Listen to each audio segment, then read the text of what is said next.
Hi, everyone. My name is Samaya Wilson, and I am the program representative for the Nonprofit Management Program. Thank you all for being here today.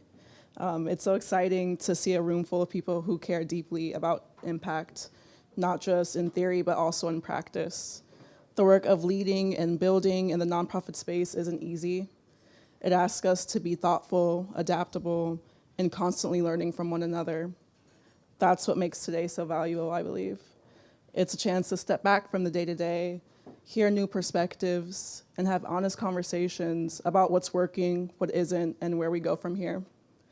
I'm especially grateful to our speakers for sharing their time and experience with us, and for all of you for showing up today with curiosity and intention.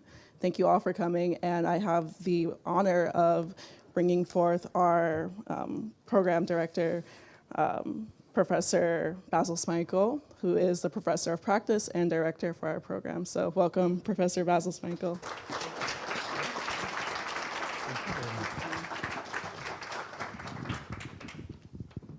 Hello, everyone. Can we do this, Mike, please? Yes, thank you. Hi, everybody. Let's do that one more time. Good morning, everybody. Yeah, awesome. Thank you so much for being here, Lonnie, Vicky, Smaya, Andy, the team that put this together, the events team. Thank you so much. I lean on you every day. I apologize for all of the hell that I give you. It's a feature of not being able to sleep at night. So I come in every morning. It's like, this is what we want to do. And they're like, oh, man. But thank you for bearing with me.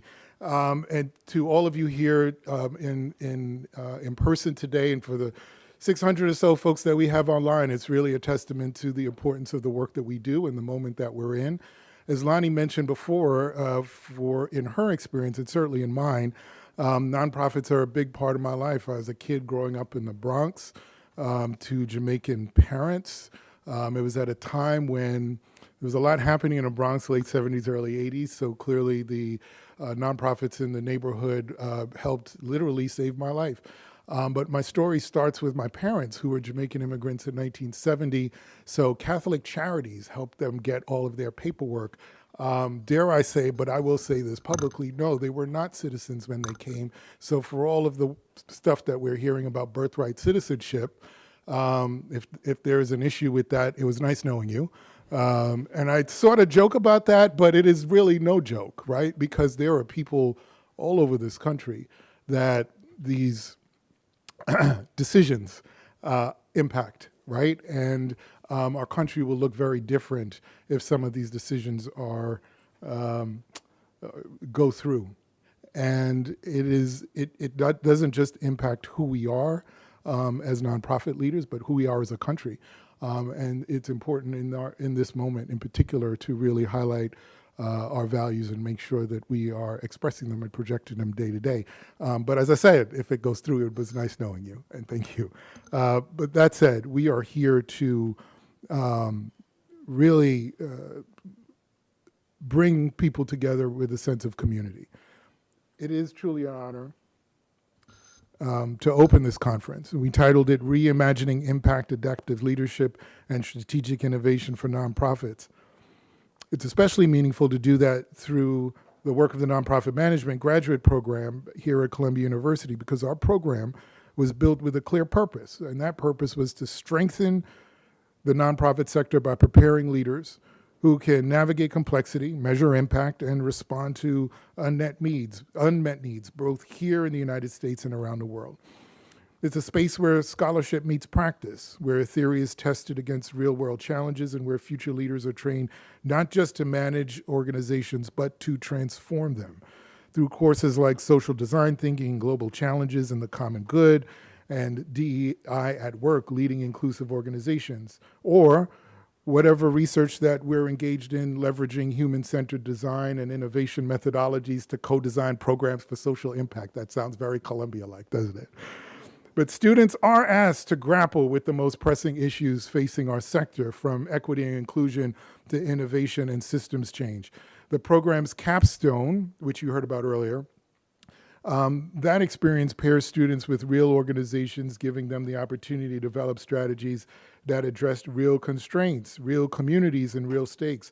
And as Lonnie mentioned before, we invite you to participate in our capstone projects as clients of our program. We have at least two here. Beth Vertig, Press Pass NYC, that works to get middle schools and high schools school newspapers. That. And Dominique, where you at, Dom? There you go. Global Kids, who we're working with right now. So we invite all of you to be a part of our students' lives in training the next generation, because you'd be providing a really invaluable opportunity to multiple cohorts of students that they can use all the cutting edge material that they've learned here and apply them to your organization's needs. Now, mind you, this is not a locally confined effort. The nonprofit management program reflects the global nature of nonprofit work, recognizing the challenges we face, whether related to public health, education, migration, or climate change. None of that stops at our national borders. Our graduates carry their experience here into international NGOs, multilateral organizations, and community-based organizations across the globe. So this conference is not happening in isolation. It's an extension of that mission, a living example of what it means to bring together practitioners, scholars, and emerging leaders to think collectively about the future of this sector. We can all acknowledge that this is not an ordinary moment for us or for the communities we serve. We're operating in a time of profound disruption.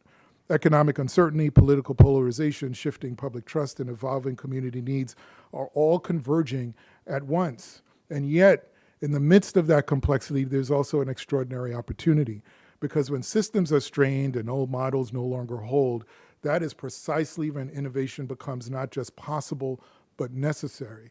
And that's why this gathering matters. So let me ground that point into something with some concrete information. The nonprofit sector is not peripheral to American life, it's central to it.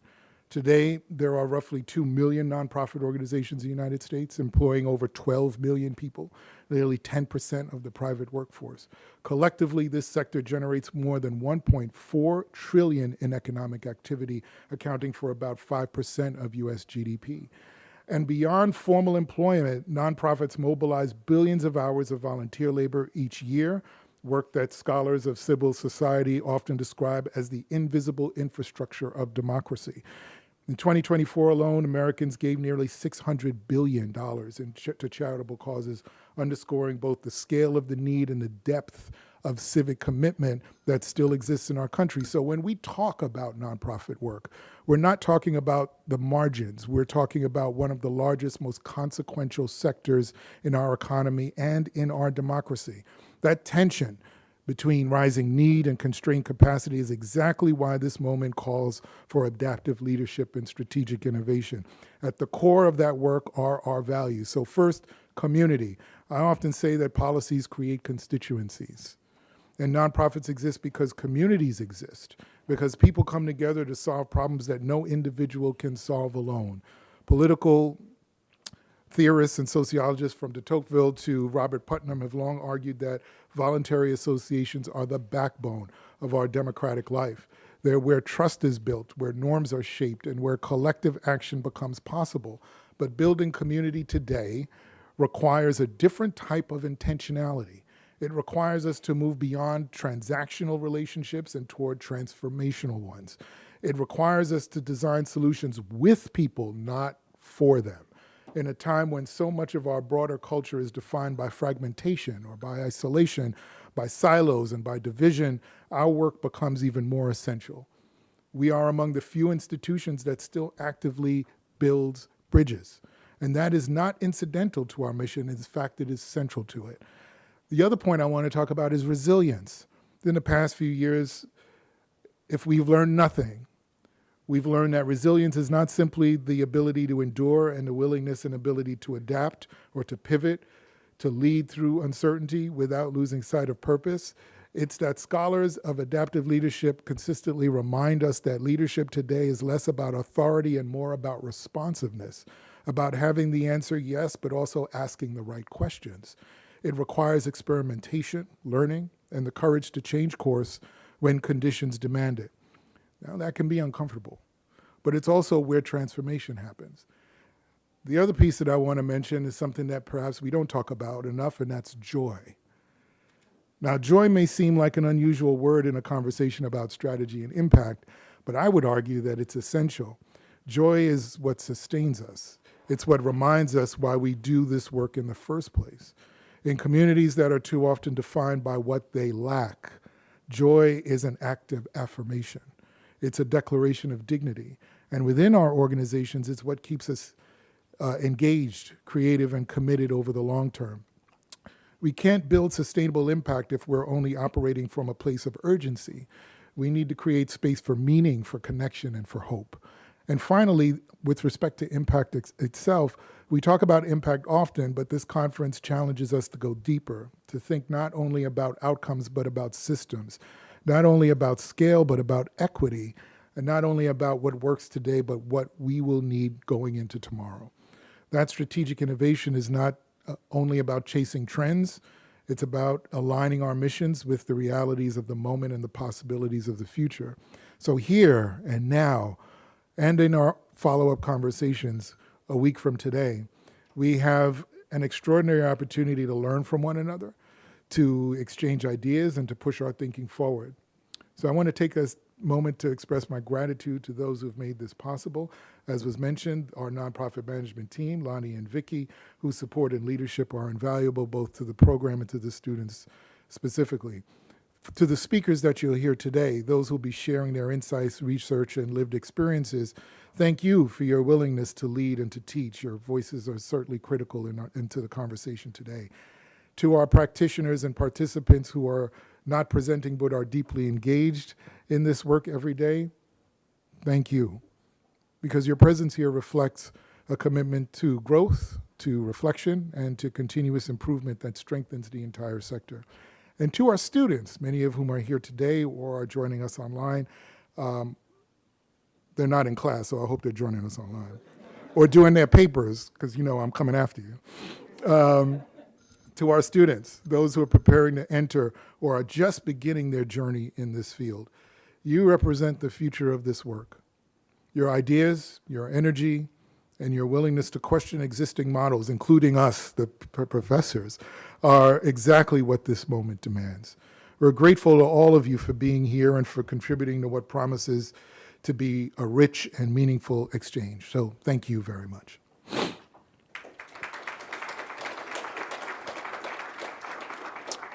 And now it is my pleasure to introduce our keynote speaker. With thanks to one of our students, Maria Diaz, thank you so much for making this possible. Do you have any papers due for me? No? Well, don't worry, you'll get a good grade, I promise you that. All right. I want to introduce Dr. Stephanie Hull. She leads Girls, Inc., one of the nation's most respected organizations dedicated to empowering girls and women, an organization grounded in a mission that is both timeless and urgently relevant, to inspire all girls to be strong, smart, and bold. But what makes her leadership particularly powerful in this moment is how she has positioned that mission within a rapidly changing social, political, and economic landscape. At a time when nonprofits are being asked to do more with less, to respond to crises while still building for the future, and to navigate shifting expectations around equity, access, and impact, Dr. Hull represents a model of adaptive leadership. She understands that impact is not just about scale, it's about depth, sustainability, and the ability to meet communities where they are while preparing them for the world, for where the world is going. Girls, Inc. has continued to evolve, expanding its reach, strengthening its programs, and deepening its commitment to ensure that girls, particularly those from underserved communities, have the tools, confidence, and support to lead in every sector of society. This isn't just youth development work, by the way. It is pipeline development for the future leadership of this country. What also distinguishes Dr. Hull's leadership is her ability to bridge practice and strategy.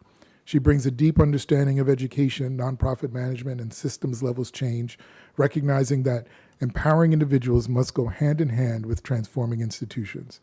And for those of us gathered here, leaders, practitioners, students, and scholars, her work offers both a challenge and an invitation to think bigger, about what our organizations can do to lead with clarity in moments of uncertainty and to remain grounded in the communities we serve while innovating for the future. Please join me in welcoming a leader whose work not only reflects the theme of this conference, but helps define it, Dr. Stephanie Hall.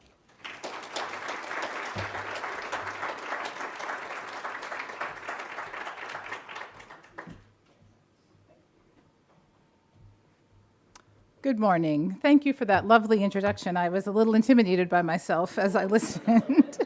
Actually, it's great to be here. This kind of space feels like home. I think you know that I began as a professor, and so I spent a lot of my time in rooms much like this one. Became a first-year dean and a college administrator, spent a lot of time in the space of learning, and then I led a girls' school across the way on the Upper East Side, and went on from there to provide fellowships for people who were studying to meet the nation's critical challenges. And so through that all, before I landed at Girls Inc., I look back on this and I realize that I have been on a journey all my life to provide access, to increase equity through creating opportunities for people to do the work that needs to be done. And so it feels great to be here and be talking with all of you. Try again. I didn't do that. But there I am. I wished it into, so I just used my mind to move the slides. So I can take the next slide if you can move them forward. There we go. So Girls Inc. has been in operation since 1864.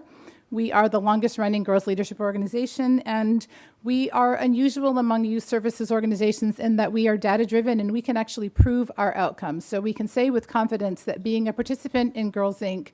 does give you a measurable positive difference from girls who are from the same demographics, the same kind of backgrounds and circumstances who do not participate in Girls Inc. Right now, we talk about ourselves as also unusual in that we work with girls, not just for girls. So our work contains the ideas and the voices of girls.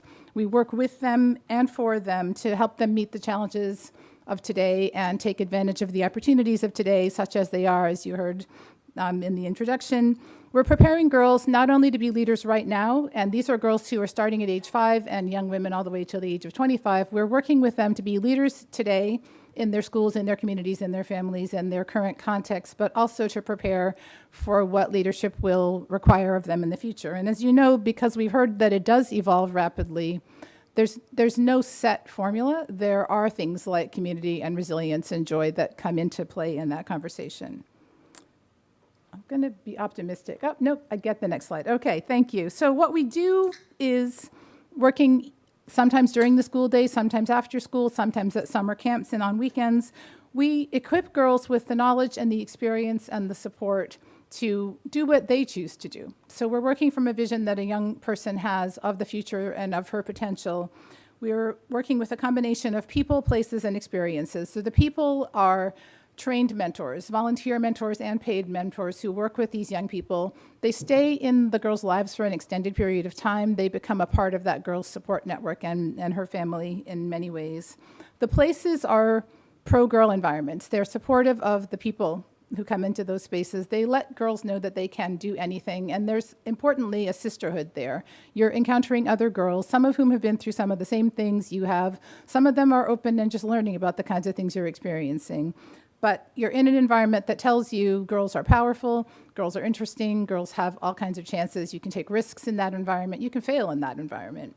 And third, we have research-informed programming, but we also have the ability, because people come to Girls Inc. to open the world to girls, we can show them things that they wouldn't necessarily see. A lot of the girls are coming from backgrounds where their parents are earning less than $30,000 a year, which means that they're not exposed to a wide range of professions. There aren't that many different things being shown to them about the things they can be. So when somebody comes in and says, that they are a software engineer, chances are there's not one of those around your dinner table, if you even have dinner with your family. And so just to get a sense of what that is, what that does, why would you want to be that, what is your day like? That kind of conversation can happen frequently at Girls Inc., and they can get sort of rapid exposure to those things. If they choose to, they can go deeper. We had some girls not too long ago wanted to learn to fly a plane.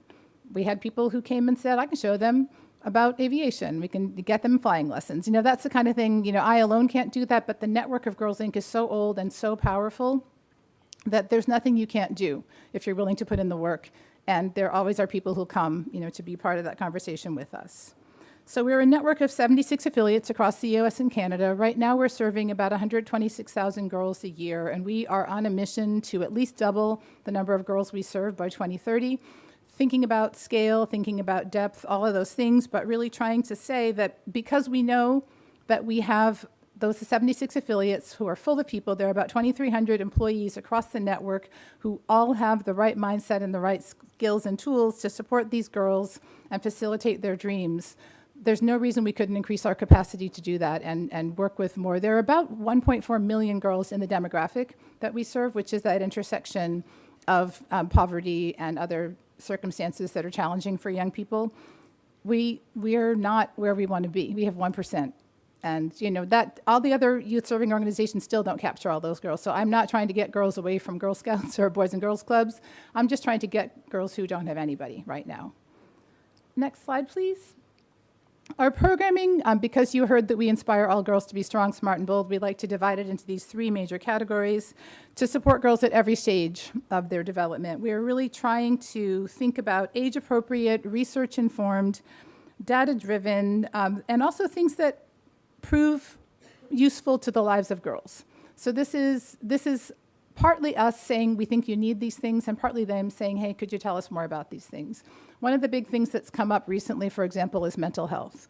Before that CDC report came out talking about mental health in girls, we could have told you that, and our girls were coming to us and saying, hey, listen, like our friends are having a hard time, we are having a hard time. Could there be something that we do? Could there be ways to talk about this? Girls Inc., if it's properly resourced, can get out ahead of those kinds of things and can really be a solution to some of those things. The CDC report, the CDC's job is to tell you that it's happening. It's not their job to fix it. And so it falls to all of us, having identified a problem among young people, to try to solve that problem.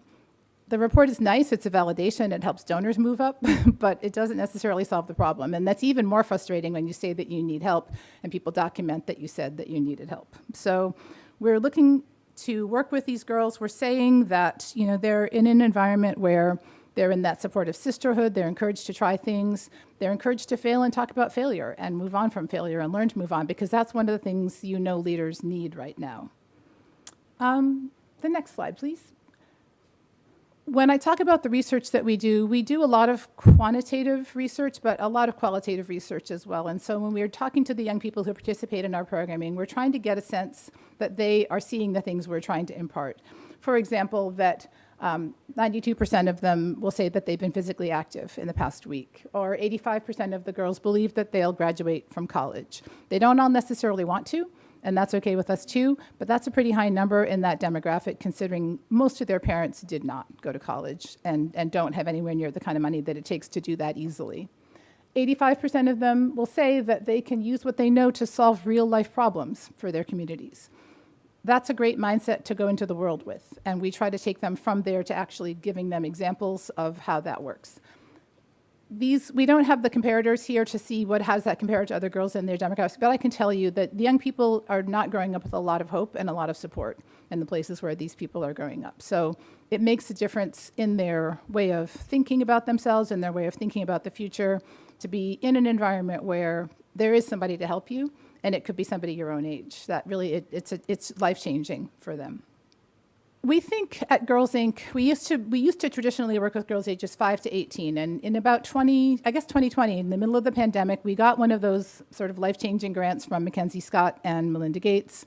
They were on a mission to change the trajectory of women in the workforce. They wanted to see more people from the kind of demographic that we serve entering careers that could lead to C-suite level positions or in those C-suite level positions by 2030.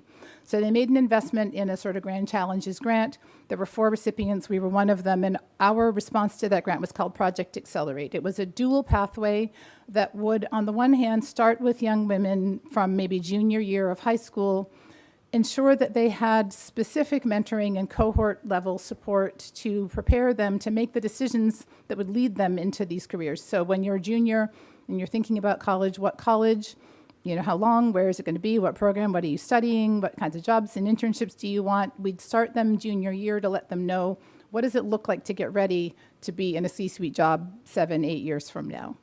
The other side of this thing has proven to be harder, but we're still pretty determined. It is to work with industry to say, hey, listen, these young women don't look like the ones you're used to. Their fathers don't work here. They don't really know the ropes. We are doing what we can to provide that kind of education, but it's not all about shaping them to you. You need to be thinking, how does your management training support managers who can support these young people? I'll tell you, they don't know everything about what it's like, to be in the elevator with the CEO. You tell the CEO to say hi to them first. It's that kind of conversation that we're trying to have where not everything's on these young people. Because I think you may know that we can get them in. They can take a job at one of these companies, but the company won't sustain them. And if the company doesn't sustain them, they leave. And I think we're lucky that these young people haven't checked out of the democracy entirely because of the way some of these things don't serve and support them. It's important for companies that say that they're serious about their demographics being different and more diverse to provide insights, and not out of a deficit. There's nothing wrong with them, but the things they know are different from the things that I would have known, for example, as a third-generation college person. I knew a lot about being at the dinner table and hearing conversations, and I knew how bosses worked and employees worked and the whole thing. I was navigating from when I was a very little kid. All the people I knew had jobs like the kind of job that I ended up having. If you didn't have that situation, you wouldn't necessarily know, and you wouldn't necessarily be sort of primed and looking ready, but you probably knew things I didn't know. I never had to pay a bill when I was a kid. My parents did that. We didn't talk about money. If there needed to be money, there was money. I didn't have everything, but I didn't worry, can I trade, my dinner money for bus fare? Like, that wasn't part of my life, right? But these kids who have that innate knowledge, I don't always love how they got that knowledge, but that's real knowledge. That's a valuable skill that could be used in a company to advantage. Whereas a lot of, my peers and I were a little bit clueless. The world did stuff for us. They gave us cookies after school while we did our homework, So I could do homework, but I couldn't really navigate. And companies are used to teaching people like me how to navigate. They're not used to dealing with a person who's already held down 3 jobs by the time they get there, but just not that kind of job. So Project Accelerate is really important to us as a means to get people up to age 25 with the kind of support that Girls Inc. provides to continue to tell people about them, to tell their story, and to continue to prepare them for the kind of work that they need to do. We really feel strongly that it needs to be a two-way street, and we're always looking for companies, partners, allies. And nonprofit is a sector our young people think about, but they think about it a little separately from work. So that's something I think we should increasingly try to change too. There are great careers to be had in the nonprofit sector, even though right now there's a little bit of fragility there. I still have found that really meaningful in my life, and I would love to entice people. It doesn't always have to be Fortune 500 to be a meaningful career. There are other kinds of things. So I invite you to think about that with me. The Alumni Association is another thing that we've started. I come from women's colleges, girls' schools, those kinds of backgrounds, and those networks are so powerful. There's really, I went to Wellesley, and there's no disrespect, but there's nothing like that Wellesley College network. Anywhere I've ever lived, anything I've ever needed professionally or personally, I can tap into that network. I can say, hey, who's the best dry cleaner? Where's the best Thai food? I can say I'm thinking about working in nonprofit. What are people will talk to me. People will guide me, advise me. We all agree at Wellesley pretty much that we'll take one phone call. If the person's not easy to deal with, you don't have to do it twice, but we all do that. Being part of that network is not something you feel entitled to, the more disadvantage you faced in your life. And I believe that the Girls Inc. girls should be part of a network like that serves them. I don't have proof, but I will say anyway, I believe that the experience of Girls Inc. is not only powerful when you're 5 to 18 or 19 to 25, but that it goes on to be a powerful thing through your life. And I think the women who were part of Girls Inc. are really important and useful. And if they got together and they spoke out loud as a group, I think different things would happen with the way people perceive kids who have received youth services in their time. Right now, I think there's too much of a thought that, well, I had to be in Girls Inc. because something wasn't going right. I wasn't financially supported, or my mom was sick and she couldn't take care of me. Those are a lot of the factors, and I think that the stigma, people don't put it on their LinkedIn page like I wish they would, but there are some incredible people who've been a product of this experience, and I think it's because they're great in that sisterhood and they're great with those mentors. So let me move on to talking about the next slide, please. The landscape and the challenges and opportunities that we're facing. You heard a little bit about the nonprofit landscape and those sort of high-level challenges. I think one of the things we think about a lot is, especially as we think about workforce development, but also thinking about the workforce at Girls Inc. I came in 2019. Not long afterward, we had COVID, and now we are still dealing with the fact that a lot of the people who were entering the workforce in terms of real professional jobs came from that time of isolation and then moved back into interaction in ways that were not necessarily, definitely not my kind of pathway. So I tapped out of the workforce for a little while, went back in, but all the things that I learned about being an employee, I learned in that in-person environment, and had all of the different kind of generations in the workforce and all of that. I think it's harder to learn to navigate intergenerational workplaces when you've had time away. When people develop separately, they don't develop together. And I think what we're dealing with now as leaders and people trying to staff these things is that a lot of the people are coming from a different perspective, and they get to spend a lot of time with other people who are just like them and not a lot of time with people who are not. So our office is hybrid. We're in 2 days a week, and we are out-based. A quarter of our team is out-based all the time, which means that people put up with other people temporarily, but they're not fully integrated. And so a lot of what's going on is everybody from Gen Z and millennials to sort of Xers, and they're still boomers in our office, and everybody has stereotypical but very real kind of differences and different experiences that are coming up through the workforce. And what we tend to do is just try to get through them instead of really work to make them work to the best advantage. So what I wanted to talk a little bit about is mentoring, and because we mentor the girls and we know how important it is for girls to be mentored, we don't think as much about how important it is to allow yourself to be mentored by people who are not like you, older, younger, but often younger is the hard thing. People don't have their minds around why would I want to be mentored by a little kid, right? So when we're talking about leadership, I think people work hard to become leaders. I think part of that is dues paying, and learning to navigate, and most of us probably navigated in an environment that wasn't necessarily completely open to us. I think most of us feel like we had to break through or move up and face some challenges and face some navigation. And I think the higher up people tend to be as leaders, the more they want to avoid conflict, and they also feel as though they did the part that they have to do. There's a little bit of a conversation in your head that says, I got where I was supposed to be. Why doesn't everybody else just come to where I am? We're talking all the time about how managers and leaders take people and make them into effective teams. We're talking all the time about collaboration. I think the thing that we tend to lose sight of is that it's about appreciation of difference, not tolerance, or basic sort of understanding. And there's a lot of conversation about the self you bring to work. There are people who want to bring their full selves to work. There are generations who think that isn't never going to happen.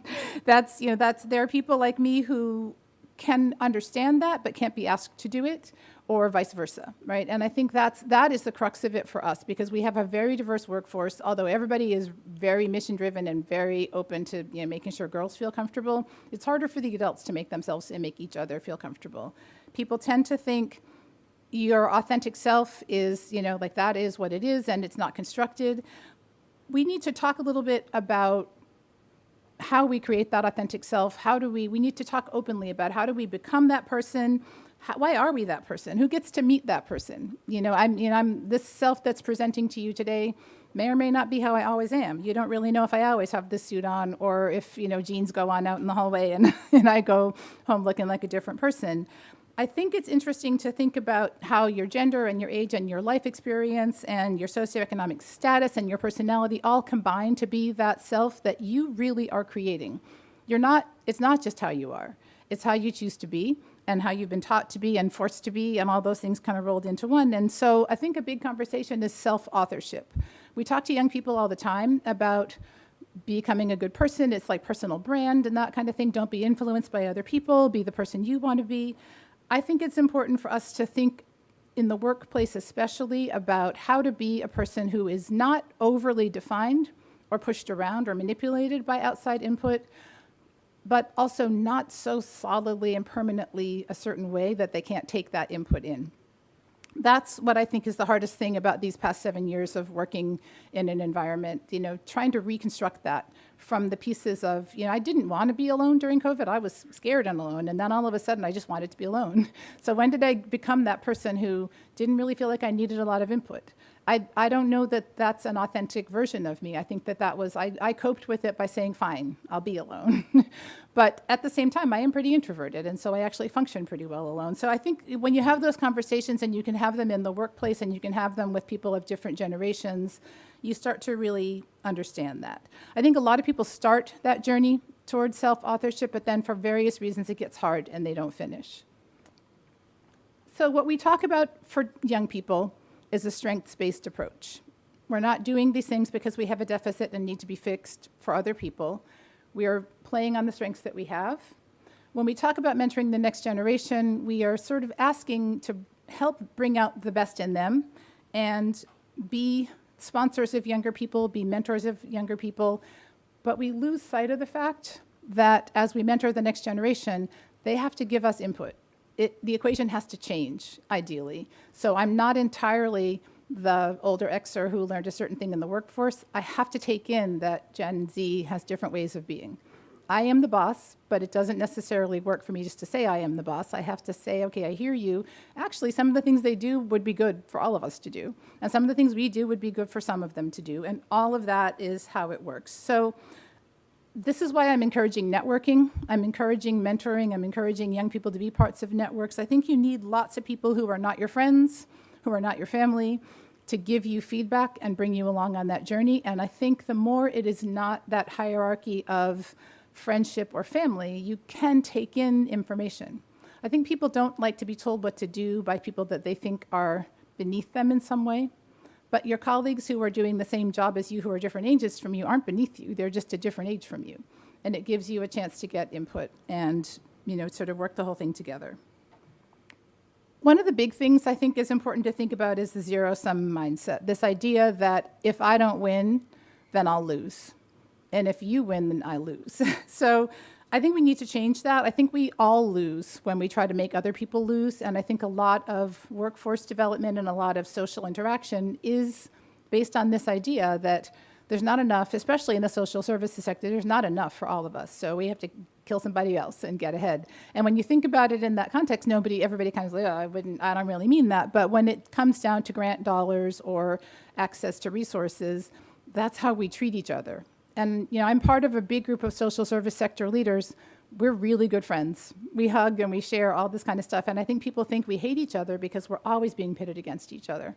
At that high level of, whether there'll be money for one of us or the other, they always want to say, is it Girls Inc. or is it Girl Scouts? I'm friends with Bonnie. I just saw her a couple days ago. The girls we don't have are the girls we're worried about. I don't really care which one they do. A lot of them do both.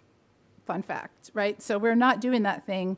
But I think we have to change the zero-sum mindset by playing a longer game, by really being willing to keep on breaking down that idea that it's win or lose. And I think teamwork, creating strong teams, is how we stick with it and don't get tired. There are things I can do. There are things I'm good at. I like being around people who are comfortable around me and comfortable to be around. And at the same time, what about the things I can't do? I need to bring somebody in who has those strengths. I need to bring somebody in who can do the things I can't do. Chances are that person's not very much like me, which means then I have to get used to the fact that they don't think like I do intuitively, and I have to explain things for longer or listen to stuff that I didn't really want to listen to or change my mind more frequently than I would. But when you build a diverse team, when you build a team that is incompatible by design, you can really get more things done. And then when you get tired of fighting it your way, somebody else comes in and they fight it their way. I think being curious, asking curious questions, and that's in those quick mentoring opportunities. Find out about people. Let them find out about you. Think about what they say and whether it changes what you think. Those are the opportunities that we learn and teach. We get this new diet of just little ideas that come in. It's hard when you have to sit down and have your whole world blown up and changed. It's easy if day by day little things come in and you think, I didn't really think about it that way before. Might not think about it that way again, but that's that kind of education. So I think it is about learning about ourselves. I think it's about trying to fix the things that we can fix in ourselves. I was a French professor before I was anything else, and I studied Voltaire and other Enlightenment philosophy, and I won't talk about it, but the Cultivating Our Gardens comes from Candide, which is an important work of Voltaire, which was about a young person moving through 18th century French society, clueless, did all kinds of really stupid things. It was funny a lot of the time, and at the very end, the moral of the story is we need to cultivate our own gardens, which means worry about yourself. And also do that in the context of caring about other people, because it is a garden, and gardens in that context were really meant to be spaces of nature and sharing and all those different things. So if you think about that metaphor, think about yourself in that way. There are things you can learn, there are things you can fix. Young people can tell you what some of those things are. So can mentors who are peers and mentors who are older and more experienced. We do our own work. We know we're in charge of our own work. We have to acknowledge that we gotta let other people have a seat at the table that's real, not just a seat to learn what we're saying at the table or eat the things we eat at our table, a real seat at the table that now changes because we've let them participate. Things move when you let people be part of the conversation, ideally. And we're not asking people to change and accommodate all the time. They're not asking us to change and accommodate. They're just asking us to be curious. We're just asking them to be curious. I think the biggest thing is about reframing disruption. Most people think that attention is binary. For example, in our context, we would like to serve more girls, but we are in a time of very scarce resources. Does that mean that I'm going to serve more girls poorly? I'm going to give them a little bit less. I've got one pot of soup, right? If I bring anybody else to my table, then it's less soup for each person. I have learned not to think about that as a binary. I don't know where it will come from, but one of the things that disrupts this tension between resources, between like more people and more quality is resources. Could I find more time? Could I find more money? Could I find different people? I'll put something in there between those two things that are in tension, and all of a sudden it's more complicated. It's not like that solves it, but the complication keeps the pull from being win-lose. It keeps it from being a zero-sum game all of a sudden. I think if we're willing to have it be more complicated before it gets better, if we're willing to have more voices at the table before we try to solve the problem, that's when we really get to that point of disrupting the tension, because the world will have you think is one way or the other. And if you're willing to throw a third or a fourth way in there, even if now you have four things to solve for, that equation, I think, gets you to a better answer. So in there, you find your common ground. You look for the ways that you can figure out, why are we here? Why do all these people care about this thing? We do all care about this thing. That's a better place to start from than, if I don't win, then I will lose. And so even in social services, I think we come to that thing. I think right now it's a great opportunity. We have people in the office of all backgrounds. We worked really hard to get those people to the table. We worked hard to make sure people could come from different places and be in positions of leadership. Now is the time, I think, to learn from them, to mentor them, to be willing to give them time, but also to be willing to take what they're offering. So thank you for listening to me. I have one more slide that I want you to see, because it's got a QR code if you're interested in learning more about Girls Inc. Thank you.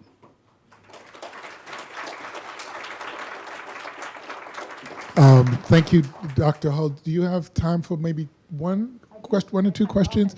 On the back of your badge here is a QR code that if you want to ask a question, if you type it in, I get it right on my phone. How cool is that? And for folks that are online, on the back of your badge, yes, you would see this code. And for those online, you have a link to be able to do the same. But if there's anyone, as folks are doing, if you have a question in the room, I can give you the microphone. Does anybody have a question in the room? Yes, back here. Let me give you the mic. The mic must be loud. Okay. Well, for the people online.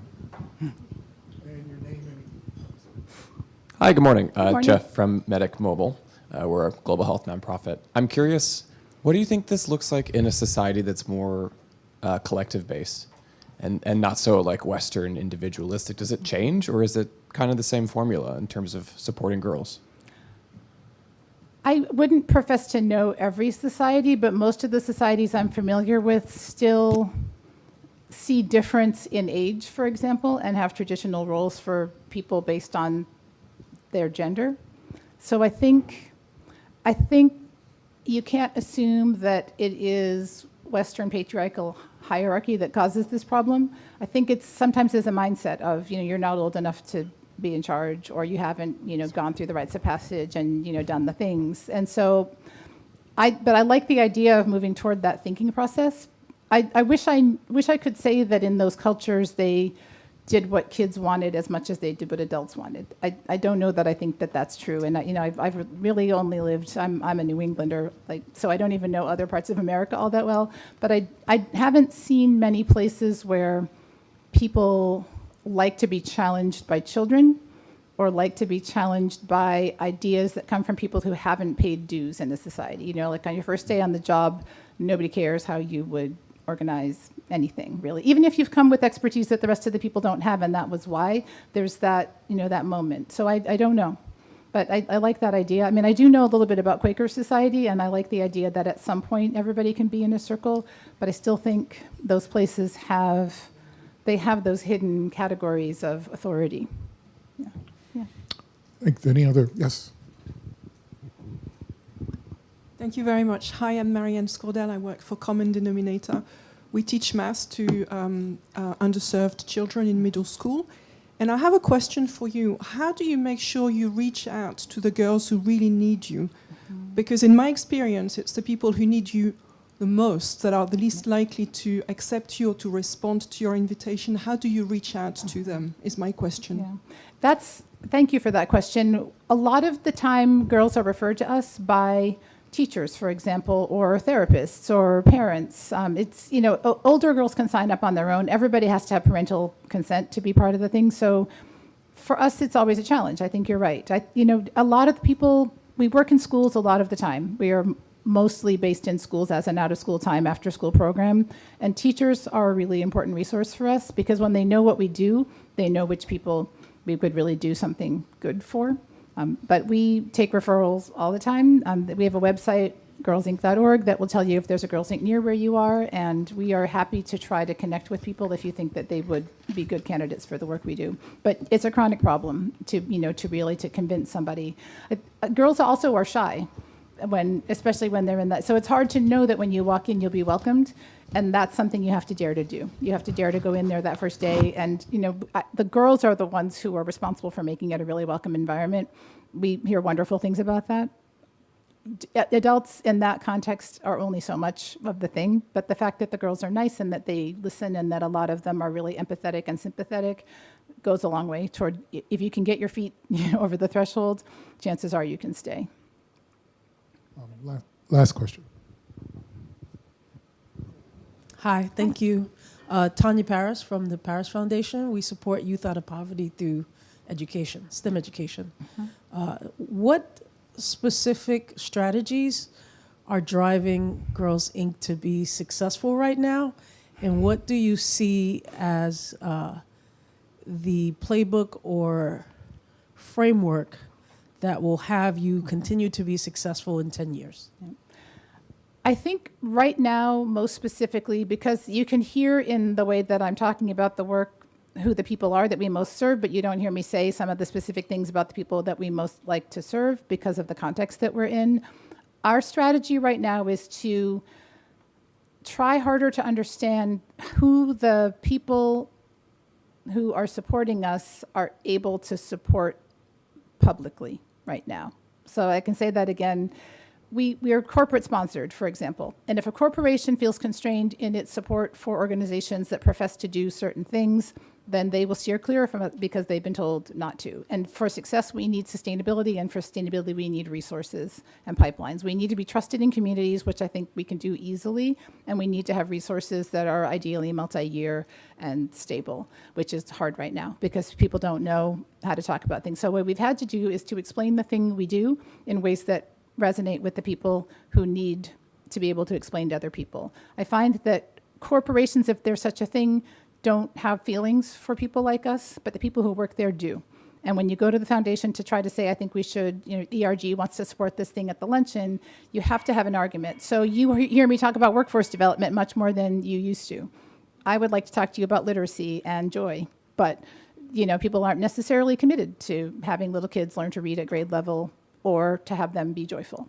I have to show other outcomes. I've got data, I've got statistics, I've got things about integration into the workforce and GDP and those kinds of things, which I do care, but it's not what I care most about. But it's what I care most about right now. So my strategy is to make sure we're positioned so that people who want to help us can help us. It's really about resiliency and quiet resistance and not being stubborn in ways that disadvantage the organization. Because the thing is, it's 160 some years old. You know, just a quick anecdote. When I first started and the pandemic hit, we got messages from our oldest affiliate in Waterbury, Connecticut. They found a sort of a file of letters about children whose parents had died during the 1918 flu pandemic. And here we were thinking, okay, this might be us. We might be dealing with a lot of kids who were orphaned. But to see the past kind of reach out to you and say, Girls Inc. helped girls get through being orphaned in 1918 and in the last time this happened, you know, I mean, how many of the other people in the room had somebody reach back to the past and say, here's how we handle COVID, you know? And I'm sitting with them and bawling, you cried all over these letters. But to think that we can withstand that is also how we withstand this. This is not great, but if those other things didn't take us out, then that gives us the strength to move forward here. Yeah. Mm-hmm. Yeah. Thank you. Thank you.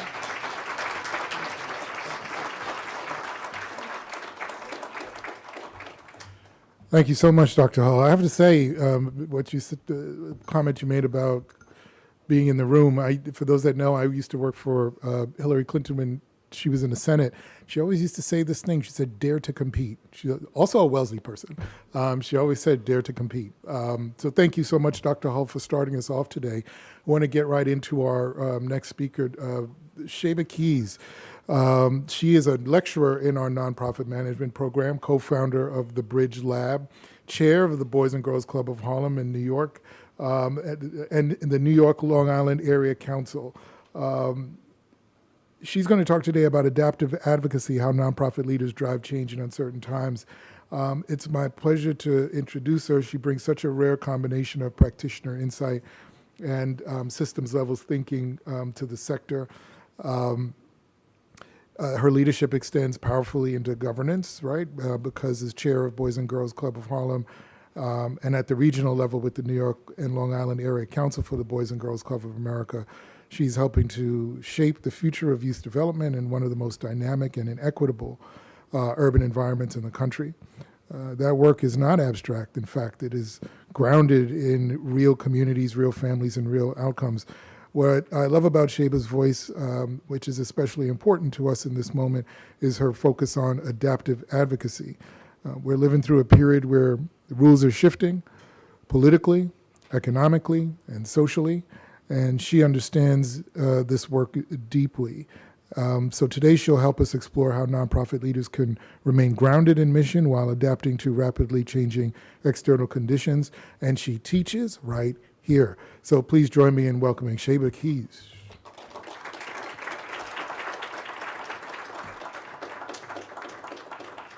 Good morning, everyone. I actually have an update from Basil's introduction. I have gone from, you didn't get the updated version, but I'm no longer chair. I'm actually president and CEO of Boys and Girls Club of Harlem. So,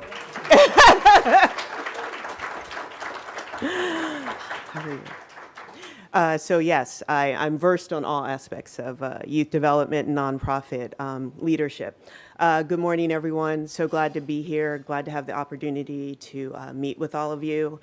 I'm glad to have the chance to talk a little bit about advocacy, but particularly in this climate, speaking of adaptive advocacy. I think that when I often start my course, it's often interesting to find out a little bit about where people think advocacy is and what it is and what it entails. All of you and your respective institutions may be engaging in some level of advocacy and you don't even know it. There's so many aspects to it. I like to look at the totality of it. Everyone focuses on lobbying, but that's just one small part of it. We all certainly have to entail and connect with lobbying, but there's so much in terms of educating, you're researching, you're relationship building, you're connecting with other organizations. There's so many pieces to it. And that's really why I think it's important to think about all of the elements that make up what advocacy entails. And that's one of the first level sets that I do in my class, because I want to make sure this mic is good, because I want to make sure that everyone understands all aspects of it, because you understand that in your respective organizations, you all share some piece of this work. It's not just the CEO. It's not just the policy person. If you have that person on staff, everybody connects to advocacy in some level of your organization. If you're a program developer, if you're doing development. So I think it's important to have that context about it. I think I would say in this moment right now, the moment we're in, that we're all experiencing, the current political conditions have changed how we navigate this space. I think that's what's different. I know for myself, and a lot of this is really just reflecting not only on the theory that I teach in the course, but also in real time what I'm experiencing and lobbying and advocacy right now for our agency. In youth development, we have increasing pressure around outcomes for college readiness and workforce exposure. But while the systems that support the young people are challenged with operational and fiscal capacity. So it's a lot of dualities that are happening right now. Standard cycles of advocacy, just sort of the standard aspects of when you do certain things, when you move for policy, when you begin to do your lobbying for funding, everything is shifting because the standard strategy cycles are being disrupted right now.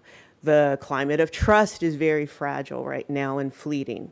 And it's also stakeholder collaboration, designation. You don't really know who your stakeholders are, or they're expanding. And there are more complexities around that. And then also even conflicts and tension among stakeholders. So right now, leaders are not just having to navigate change. I think we're also having to navigate misalignment. And that's a very different environment to be advocating in this day and time. So I think it's helpful to think about reframing advocacy right now. Advocacy is certainly about decisions and policy making and about influencing those aspects, but that's not enough anymore. Right now, it's less of a focus on making policy implications, and it's more about meaning, more about what people understand about the work that you do, about the groups that you represent, about the constituencies that you support. It's more about what do you stand for, and then also what do you stand against. And I think we're seeing that on a daily basis in the news, and then in the aspects of the people that we're serving in our respective programs. And for Boys and Girls Club of Harlem, I've even seen this for, it's less of a shift. We've shifted more from less talking about programs for youth, and we're talking about positioning our work as a part of a broader ecosystem. And that ecosystem being about economic mobility, educational pathways. So it's how are we becoming a part of the solution to support young people and their growth and their development. They're part of the solution for communities and for our political leaders. How are we supporting their constituencies, and how can we be a solution at the table? And it's also important to think about that you want to also think about yourself as a strategic partner in this work as well. So what am I adding? What's the value that I'm adding to this effort? So I think about adaptive advocacy. I thought about it, and I think about it in three aspects, and three core disciplines, if you would. There's the idea of vigilance. I think it's important right now to focus on reading the moment in real time. And in this climate right now for nonprofit leadership, it's not just about reacting, it's about a constant scan of the environment. For me, it's listening to what young people are experiencing, but at the same time, it's also thinking about what are teachers and parents facing on a daily basis. My role is to inform others about those gaps and attempt to resource those solutions. So I'd say that vigilant is number one. Secondly, I'd say it's about being a part of framing the narrative. I think we're all seeing that you want to remain vocal. You want to be at the forefront. You want to be the one framing the narrative, because if you're not, then someone else will. So we want to talk less, in my perspective, from my aspect of nonprofit leadership, it's less about after-school programming and talking about that continuum of pathways to opportunity, to economic mobility. So you want to be vocal as well at this moment. I'd say that a third discipline in adaptive advocacy would be about being visible. You want to mobilize, you want to move the system. And this is really, at this time, I heard Stephanie just talk about zero-sum mindset, and this is not a time for zero-sum mindset. I think right now we're really talking about coalition building, and I think this is an optimum time to be thinking about that. Not just alignment, but collectively our visibility leads to more influence. So do you work with others? Are you engaging others in your discussion? Think about unlikely partners, people outside your usual sphere of influence or partnership in your work and in your strategies. Adaptive advocacy in general is talking about a shift from organizational voice to a more collective voice. And I'd say for myself, for Boys and Girls Club of Harlem, we're talking about that collectively with other CEOs among the other Boys and Girls Clubs. We cover 4 boroughs in New York City. So I think it's the idea of how can we use that collective imprint to make more impact for the young people that we serve. At this time, I'd say that it's about going a little bit deeper into the discipline. I don't know if we can shift the slides or what, but anyway, we'll just move on. But right now, I'd say it's a little bit of a focus of reading the moment. And when I talked about being the vigilance that's essential as a first discipline, it's about reading the moment as an active leadership practice in nonprofit leadership. It's the idea of understanding where the pressure points are right now and reading those in real time. Is it policy? Is it funding? Is it workforce demands, public sentiment? This idea of looking at the shifts, unacknowledged shifts. What is happening in real time? What's different in your respective spaces that you work in? Young people need earlier exposure, not just support at the end of high school. What are we doing in that shift of need? How are we meeting that need?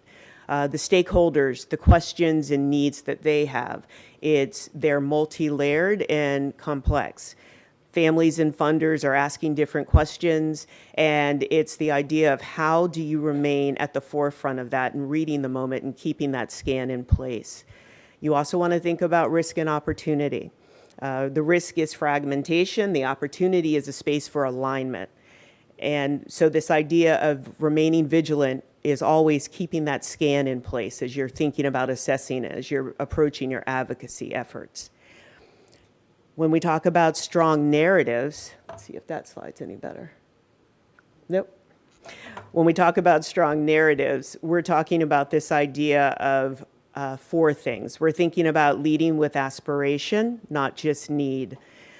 You want your messaging to remain clear and relatable. Not a lot of jargon, not a lot of speak, not a lot of high-level talk, not a lot of the type of acronyms that we use on a regular basis in our respective agencies, but the idea of just being very clear, being very transparent.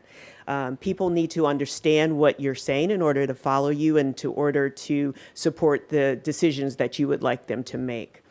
You want to clarify the stakes. You want to be very clear about what is being faced if a decision is not made, if the influence is not made. And you want to build broad support. You want to expand your partnership base right now. Again, it's this idea of collective engagement, blending together. A strong narrative can lead to more alignment And that's more important than a finite strategy in advocacy right now. And then finally, you want to think about being, no, that one's working, okay. And finally, you want to think about, in general, just moving from static to more adaptive, and that's what this is about. This is less of a time period for theory. This is less of a time period for thinking about the practicalities of the efforts that you're advocating for. Right now, you should be focused on continuously recalibrating partnerships, engagement, expanding your stakeholders, aligning around shared outcomes for your respective constituencies that you serve. This is a time when we want to think about how as much of how we access systems as we do how we shift and change them. And that's more of the focus at this time, from moving from static to more adaptive. So I'd say that before I'll take some questions, I would say right now it's just more about how you read the moment, how you're framing the work, and how you bring others with you to move the system as a whole. It's less about the individual right now, and I'd say that more at the base of adaptive advocacy right now is more about collective engagement. So I'll take any questions if anyone has them. Thank you, Sheba. We have some online, but if there is anybody in the audience, I'm a pretty good game show host, I think I would be. Is there anybody that has a question in the room before I go to any online? Yes. I also asked it on there, so we can just skip it. But thank you for speaking. My question is, when you're thinking about, my name is Samaya Wilson. I'm the Nonprofit Management Program Representative here and a student. When you're thinking about these unlikely partners, how do you balance that with managing the integrity of the organization as well as staying true to the values and the values of the people that you serve? Good question. I think it's about, when I speak about managing, bringing in the other partners, it's more of a focus on thinking about how you look at the work that you do and the type of touch points that you make with your work. I think a lot of times when we're in nonprofit leadership, we're very focused on a very finite space that we posit ourselves in for our agency. You think less about the numerous places of engagement that you touch. So for me in youth development, it's not only about the young people that I'm serving every day, but it's about the teachers that I serve. It's about the families that we serve. It's about the communities that we're in. It's just as much about environmental conditions and environmental agencies and climate change and how those things impact youth and families as it is about ensuring that young people get academic enrichment. So when I say expand your partnerships, it doesn't mean a deviation from your mission. It's more so a thinking more deeply and expanded mindset about the work that you do and the numerous places of engagement that there is. Mm-hmm. Sheba, we have one more question. How do you manage staff engagement when things are moving dynamically? How do you keep staff going when the future is uncertain and changing? Please tell me, and that would be very good information. I think you do have to have fun with it. We try and, we go bowling. We've done bowling. I don't know. I think I think you try and keep it fun. I think you try and create opportunities. I do think it's an important question because right now you do want to think about how are you continuing to allow for spaces for professional development at this time when everything feels like a crisis and a fire. And it is still important for us to be developing our staff, and particularly in our agencies and nonprofit spaces. So I am very focused on professional development and thinking about how we're elevating opportunities. So I think building in time for professional development. I'm very big on peer-to-peer mentorship and supports. And I think also just for myself as a leader, I'm just very much engaged in making sure that I don't stay in the office, that I'm connecting with the staff and making time for whether we do lunch and learn, whether we do some sort of training or talk about something, we try and build in time for more personal interaction. Thank you, Sheba. Thank you. Thanks, everybody.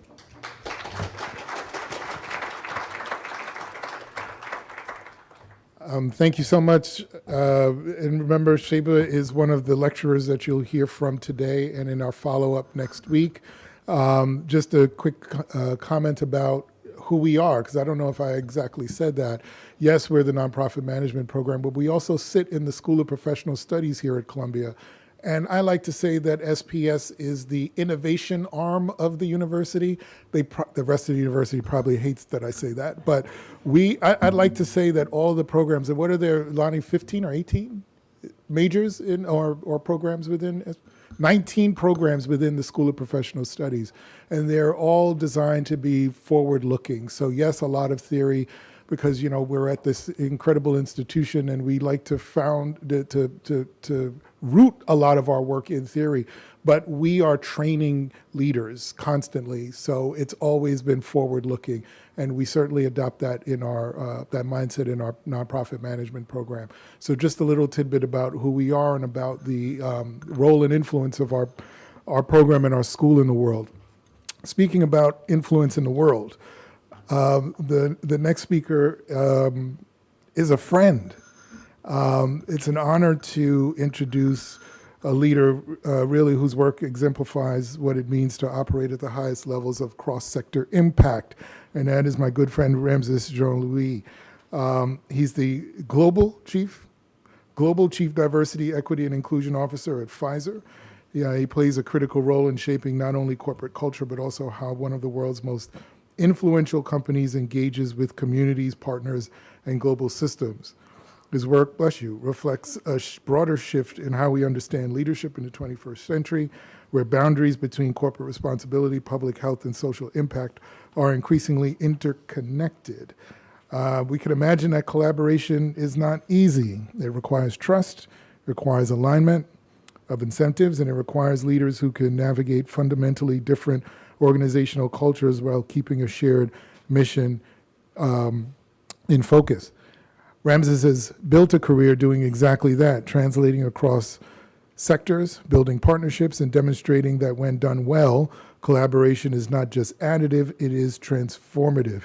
Today, he'll challenge us to think more strategically about how nonprofits engage corporate partners, not just as funders, but as co-creators of impact. But on a personal note, I went to college with this brother. We were in the halls and on the pads of Cornell University on those cold days when it was only gray and no sun. But we navigated that campus at the same time. We have built a friendship and a collaborative relationship over the years. He helped us co-sponsor and created a panel in our program. What was that, in late November of last year, where we talked about the intersection of healthcare and nonprofits. And we're on a panel at the end of this month in DC for the Cornell Black alumni. So this is a friendship, but a collaboration that goes back many years and hopefully will go forward many years. And I'm really glad that he was able to come to us today to talk about what the work that he does in partnership with so many others. So Ramses Jean-Louis, happy to have you, sir.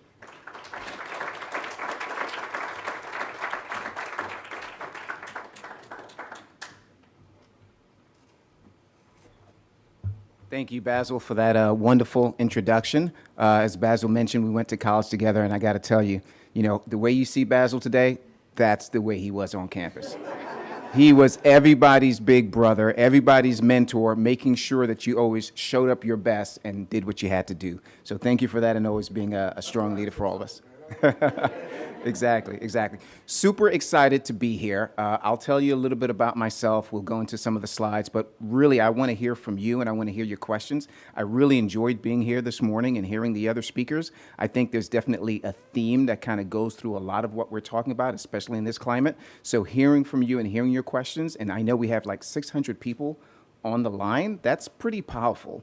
You know, I think first we got to start off with a round of applause for all of you in the room and on the line for the amazing work that you do each and every day. I feel as if we're in this foxhole together, and collectively we'll be able to accomplish a lot. So again, my name is Ramses Jean-Louis. I am the proud son of Haitian immigrants. I am also proud to be working for an organization that was founded by immigrants about 152 years ago in Brooklyn, and our CEO also happens to be an immigrant as well, but I digress. So tell you a little bit about myself. I started off my career as a prosecutor at the Manhattan DA's office. I actually went to law school in the building next door, so super excited to be here back in my alma mater. Over my career, I've had the opportunity to lead either legal, human resources, and labor relations. I've really focused at the area of diversity, equity, inclusion. That gives me a tremendous amount of joy over the last 10 plus years. And initially it started when I was working at an organization, a non-for-profit organization. I was the CHRO. The organization is called SPIN. Our focus was helping individuals with intellectual disabilities live independently and secure work as well. So I really enjoyed that. The work that we did there caught the attention of Comcast, NBC Universal. Then I was hired and recruited from there. But while I was working at SPIN as the head of HR, I used to go and I used to volunteer at another nonprofit called NAMIC, National Association of Multi-Ethnicity in Communications. And the focus was, how do you drive more diversity in media and tech, just overall. So while I was working and volunteering at this non-for-profit, I met a woman who became my mentor. Her name is Andrea Agnew. Andrea Agnew worked at Comcast NBC Universal, and after a couple of years, she got promoted. And while I was working at NAMIC, I was doing partnership work. So I really enjoy partnership work. It draws on my legal background. But while I was doing that work, she got more responsibilities. So when she had an opportunity, she hired me on board to lead partnerships for diversity, equity, and inclusion at Comcast NBC Universal. Because of the great work that we were doing there, I was recruited by Verizon. And while I was there, I actually brought in leaders to help drive partnership. I really believe in the partnership space. So it's interesting, now that I'm at Pfizer, the gentleman that used to work for me who was leading partnerships at Comcast NBC Universal, he works for me at Pfizer now. The person that used to work for me leading partnerships at Verizon, she works for me now. So I have a tremendous amount of value on partnership. And when you think about partnerships overall, what's the definition of partnership? You know, there's many definitions out there, but oftentimes when I think about it, I think about, organizations and groups coming together to accomplish things that they probably could not accomplish on their own. Now, realistically, maybe some organizations can, but through the power of partnership, you can probably do it better and more effectively, more efficiently, and with more trust. So that's the power that you see, and that's the power that you have just overall. So we're going to dive into some of these slides. So I like this quote from McKinsey: successful partnerships don't just happen. They are deliberately designed, governed, and managed to create value over time. And that's exactly what we all do here in this room, which is really powerful. Another definition that we talked about earlier was the idea that you're able to accomplish more and accomplish things that ordinarily you can't do. So for the purposes of this conversation, when I take a look at partnerships, looking at what does it look like in private industry, partnering with the government, and looking at non-for-profit. So take a perfect example. I think we kind of talked a little bit about the impact of COVID over the last couple of years. So at Pfizer, we partnered with BioNTech to help come up with the vaccine. They were ahead in some research, so that made a lot of sense. We also partnered with the government. We partnered with we talked about the CDC earlier. We partnered with the FDA, so that this way we made sure that we were able to, do what we needed to do to get done to bring these therapeutic remedies to market. We also partnered with nonprofit organizations. Why? We all know a little bit about vaccine hesitancy just overall. You need to be able to build trust in the community for people to understand what it is that you're doing and what it is that you're working on. So having boots in the ground that's already there is very helpful to really create an extension of what you're doing. But again, one of the things that we've heard throughout this morning was the idea of alignment. So we'll talk about alignment. And before we actually move forward, I'm just kind of curious, how many people here have, led partnerships, worked in partnerships, driven partnerships? Please show your hand. Yeah, mostly everybody in this room. Great. So we'll speed through these slides so we can get to your questions first and foremost. So for us personally, some of the things that I look for across multiple industries when I'm looking for a partner, especially in the diversity, equity, inclusion spaces, I'd like to know how working with you and partnering with you is going to really help me in my day job. And what do I like to do in my day job? Pipeline. Really making sure that representation. So focusing on inclusion, focusing on belonging is great, but essentially I need different perspectives. So making sure that I have representation within the organization is important. So what impact are you going to have with regards to a talent recruiting perspective is something that's important to me and to my group. Branding is important as well. What message does it send externally that we're collaborating and we're working together? What message does it send internally to our colleagues that we're working and partnering with this organization? And then the next piece is from a developmental standpoint. How am I helping the colleagues that's at my organization right now? If I'm only rolling out the red carpet for people that I'm trying to recruit and people that I'm trying to hire, it's not really sending the right message, and it's not really investing in the great talent that I have within the organization. So what ways can we do that? And I love, one of the things that Ms. Keys was talking about earlier today was, adaptability and how important adaptability is. And I want you all to know we're going through the same conversations and the same discussions within our companies.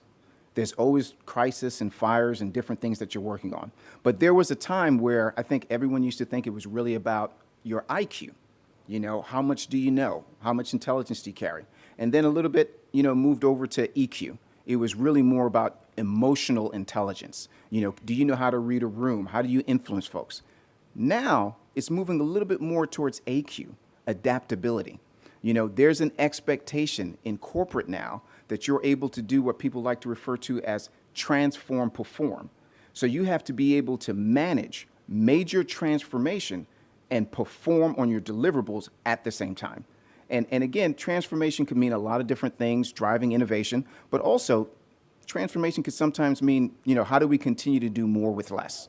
How do we leverage AI? How do we become more efficient, more effective just overall? So again, finding organizations that could help us in this area, and sometimes it might be more in one than in the other, but that's a little bit helpful when someone approaches us in terms of how to work for. So from a diversity, equity, inclusion perspective and HR, PX, it's one of the things I look for. A lot of different departments, and those different departments probably have different goals that they've worked. But this is a model that's worked well for me, again, across multiple industries. I've taken it across media and tech, and this is also the model that I use while I'm at Pfizer. Variety of different partners that we work with that's been able to help us in a lot of those different areas. So really grateful for them. And this is just a very short and a brief list. We work with many, many other partners as well in this space. So again, which partnerships would I say are most effective? I love the concept, and I often talk about it with my team, is I like to be able to build relationships. You have to go beyond the transactional. So how do you do that? How do you build relationships? You have people over, and then you go to their house, and you spend time with each other. It is as simple as that. So some of the most effective partnerships that I've been able to help broker is where you see that there's a level of high touch. So again, pipeline is important, so recruitment is important. So an example would be our relationship and our partnership with Howard University. So at Howard University, you could just show up at some career fairs, see if you could recruit some folks and call it a day. But in order to have that high touch, we do more than that. We like to go in there. We like to have leaders from our organization teach curriculum. We like to influence what that curriculum looks like. We like to bring students over to our offices around the world. We'll fly them in. We'll give them the tour. We'll walk them through a few things, and then we'll take a few of them, and then we'll hire them as interns. So again, that high touch, and it's not just for campus recruiting, it's for whatever partnership that we have. We like the idea of you're able to go to a conference for developmental purposes. So the people who benefit are those individuals who are actually able to go. We actually like to actually bring those organizations into our house as well. Come do a talk. Come meet some of our leaders. Let's talk about how mentoring works in both directions. So that's something that's very important to us that seems to work well.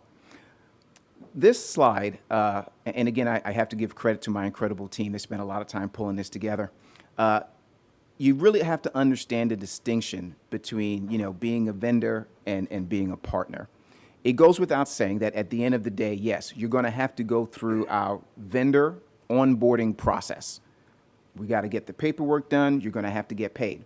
But you never want to just stay at that vendor part. You want to be a partner. Now, what is the distinction? What's the difference there? You know, a vendor, you could go and get X amount of widgets. You can get X amount of services. But as a partner, you want to be that thought partner that you can work with, that you can brainstorm, that you can co-create, that you can co-design. Again, we're not saying we're looking for overcommitment. You know, we don't want to come to you and have a conversation for you to say, hey, you know what, I've never done this before, this is out of my wheelhouse, and if it's going to take you off track and take you off your mission, that's not what we're looking for. But again, the idea of who can you connect with, brainstorm with, and talk about, all right, in the current landscape, how can we continue to drive value? Again, I love the theme that we're just talking about. I think Dr. Hull kind of like, you know, talked about the landscape and the language that you have to use. At the end of the day, Pfizer, we're a federal contractor. There's a lot of organizations that's a federal contractor. And I find that, you know, sometimes organizations are like, oh, nothing's changed. I like to be as transparent as possible. Some things have changed. The laws have changed. As a federal contractor, we will always be compliant with the law. So we will adapt to these executive orders as they come down. What's not going to change are our values. We are always going to stay close to our values. And our values are courage, equity, excellence, and joy. So I really enjoyed when Basil was talking about joy earlier on. In fact, one of the reasons, many of the reasons why I decided to actually, you know, go and work at Pfizer was for that reason. The fact that one of their core values was equity and the other one was joy. I don't really see those very often. I had other opportunities to go work at other organizations where they're like, oh, come work for us. You can build the business case, the justification of why this is important. I wasn't really interested in that. In that point in my career, I'm not interested in building a business case. I mean, you should already understand the importance of representation. At Pfizer, our goal is to create breakthroughs that change patients' lives.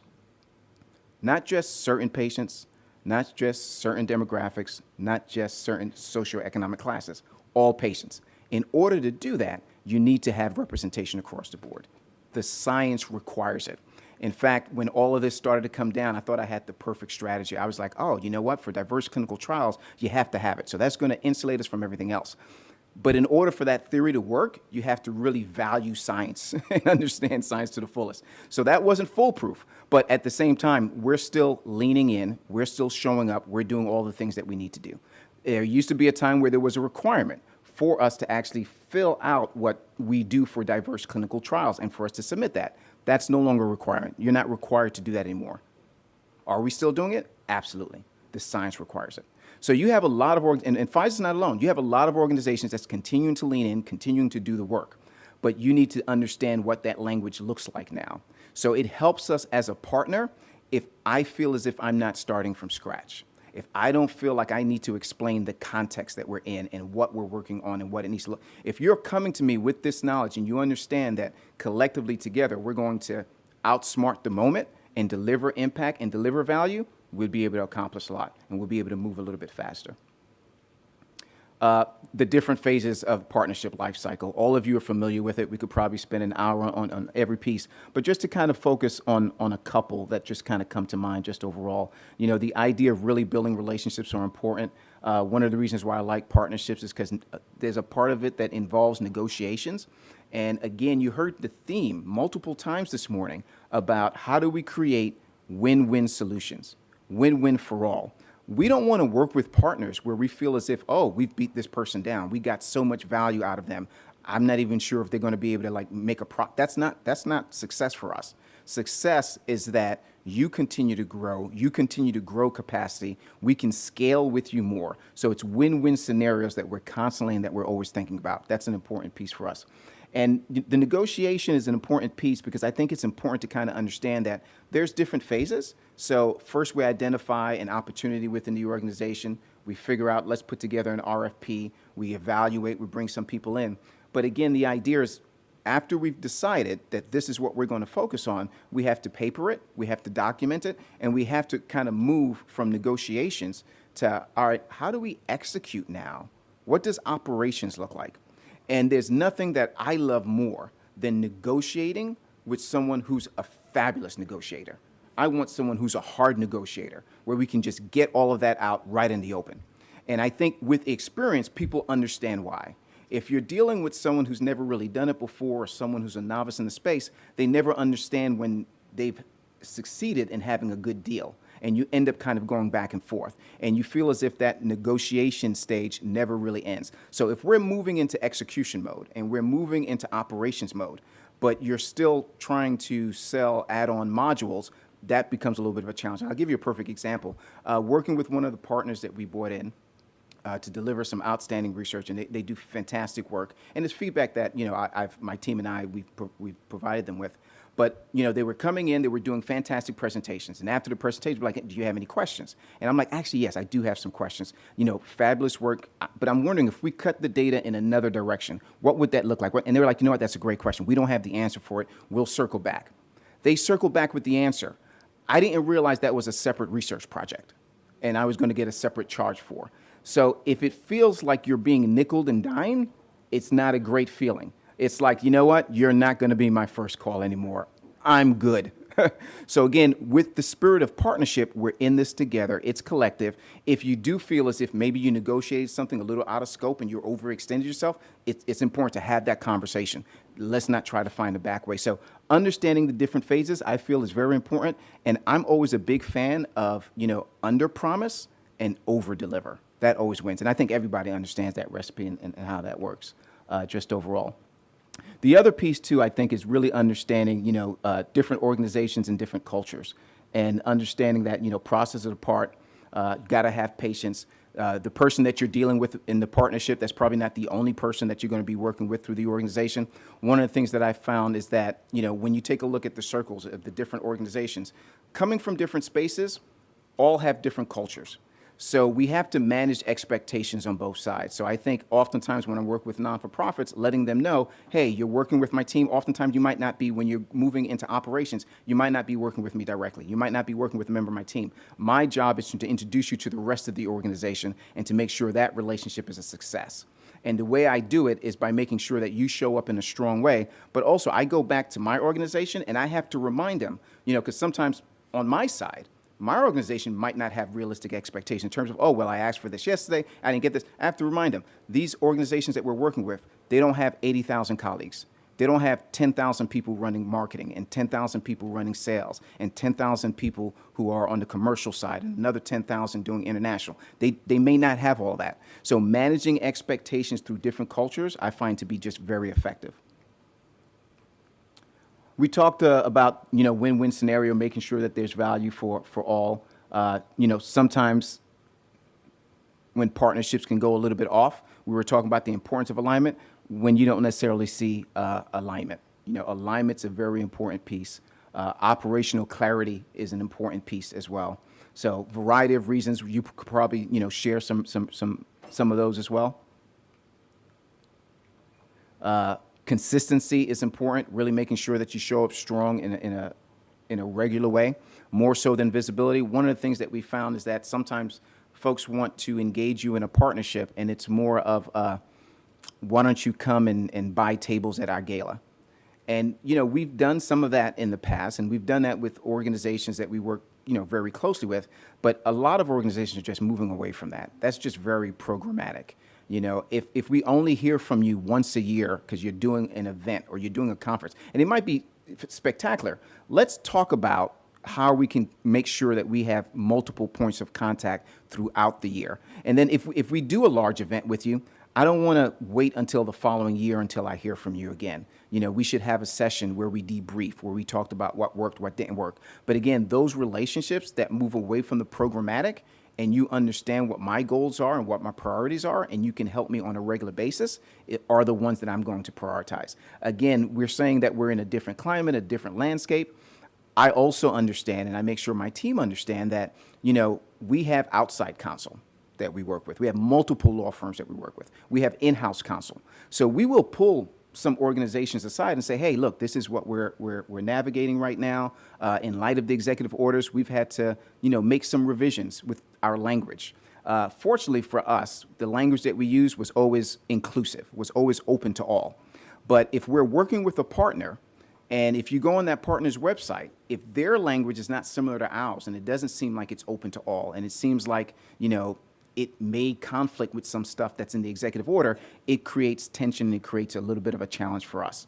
So again, we're not in a position to give legal advice, but with our partners, we understand you don't have, maybe you do have great outside counsel, but you probably don't have multiple firms that you're working with, and you probably don't have, multiple attorneys in-house that you're working with. So we'll share as much information that we can. Again, we can't give legal advice, but it's helpful when some of that basic understanding and that foundational piece, you're already coming to the table, and we could have realistic conversations about what that means. One of the projects that we're working on that I'm especially proud of is our Accord for a Healthier World. It was one of those international projects that we decided to work on where we say, hey, again, breakthroughs that change all patients' lives. How do we make sure that we get, our medicines and our therapeutic remedies into the hands of everybody that need them, even those that might not be able to pay what the regular price is? So again, we decided to choose 45 different countries that we would work with to make sure that we opened up. Initially, we started off with the idea of, a dozen of our products, make them available for non-for-profit prices, and then it grew to about 200. So again, talk about complicated partnerships because we're doing this across 45 countries. So there's tons of regulations that we have to work with, working with different government organizations and nonprofit organizations in those different areas. So again, a very time-consuming process, but very worthwhile, ran into many challenges, but still an ongoing project that we're working on currently. And we have some other, really great case studies that we can share, but I'd really love to hear from you, so I'm not going to spend a lot of time going through all of those. But again, I'll leave you with this other quote that I really like. Collaboration is not the absence of tension, it is the disciplined management of it. And I think we know all of this to be true. Again, diversity, equity, and inclusion, when we take a look at doing that, the reality is when you're looking to have diversity, equity, and inclusion, you're looking to have people with a variety of different perspectives all in the same room. That does not make your life easier. If you're looking for easy, you want everyone with the same perspective, with the same background in the same room. That's easy. You're not going to get the value of having diverse perspectives, though. So again, it's bringing people from different backgrounds to have a healthy, robust conversation and discussion. It's the same thing with partnerships. Partnerships are not always easy. Sometimes even with the greatest partners that you work with, you kind of go through those rough patches. But if you put in the time and build that relationship up front, you'll really be in good shape. So I started off the conversation telling you about Andrea Agnew, the woman that I worked with. She hired me at Comcast, really helped kick off. She was a mentor just overall. The purpose of sharing that story was just to tell you, when I started building that relationship and I got to know her working with NAMIC, it wasn't transactional. We built a genuine relationship. So again, moving away from the transactional and building relationships over time, not thinking, oh, I'm looking for a payout in 1 or 2 years. That's how you really build trust. And it's that same trust that you want to kind of make sure that it leans into all of your activations and all of the efforts that you're working on just overall. So thank you, and I would love to take questions at this time. Okay, I have a couple of, thank you, Paul. I see 1 or 2 in the audience. I'll come to you, but I have 1 or 2 online as well. The first one I think you answered already, but there may be a different way you can answer it or a different take on that on an earlier point. This is from Todd Butler, who's the CEO of a capacity building nonprofit in the great city of Rochester. Hello, Rochester. Thank you so much for being here. He says that corporations have largely stepped away from the center of community betterment. Now that the federal government is backing away, what is the opportunity for businesses to step back to the center, and how can community-based nonprofits make it more likely that they do? So maybe the twist on the earlier point is there any way that the nonprofits can help you make your case or strengthen your engagement to give you a little cover? Absolutely.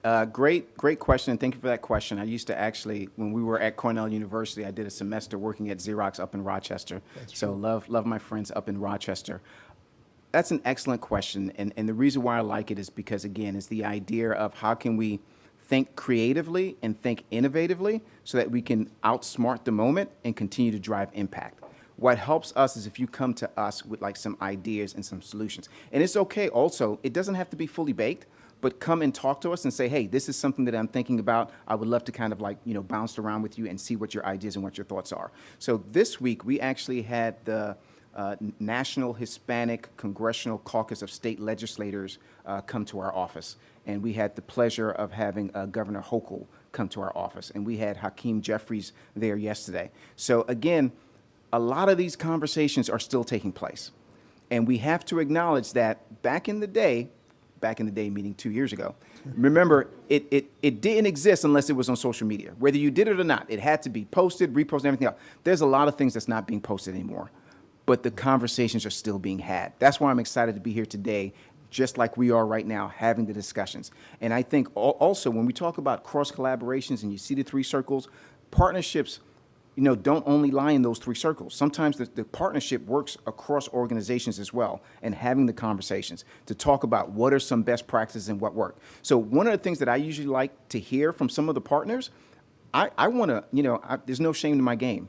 I want to borrow as many best practices as I can in my industry or outside my industry. If you are doing something, as long as it's not proprietary, that you can share with me that's like, hey, I've worked with so-and-so and it was really effective. We got some metrics. We got a really great case study. Do you think that might? Bring that to me. Bring those ideas. Let's share some of those best practices. Again, the meeting that we had this week, we had Eli Lilly in the office, and we had many others. So again, there's a certain space where, coopetition is okay. It's all right, because why? We all want the same things. Wait, did you say say that again? Coopetition. Coopetition. Coopetition. It's okay. And again, I was talking about NAMIC. NAMIC, I thought, was a perfect example, because NAMIC was a non-for-profit organization that got money from Paramount, from Warner Brothers, from Comcast, because the idea was when the tides rise, everybody benefits.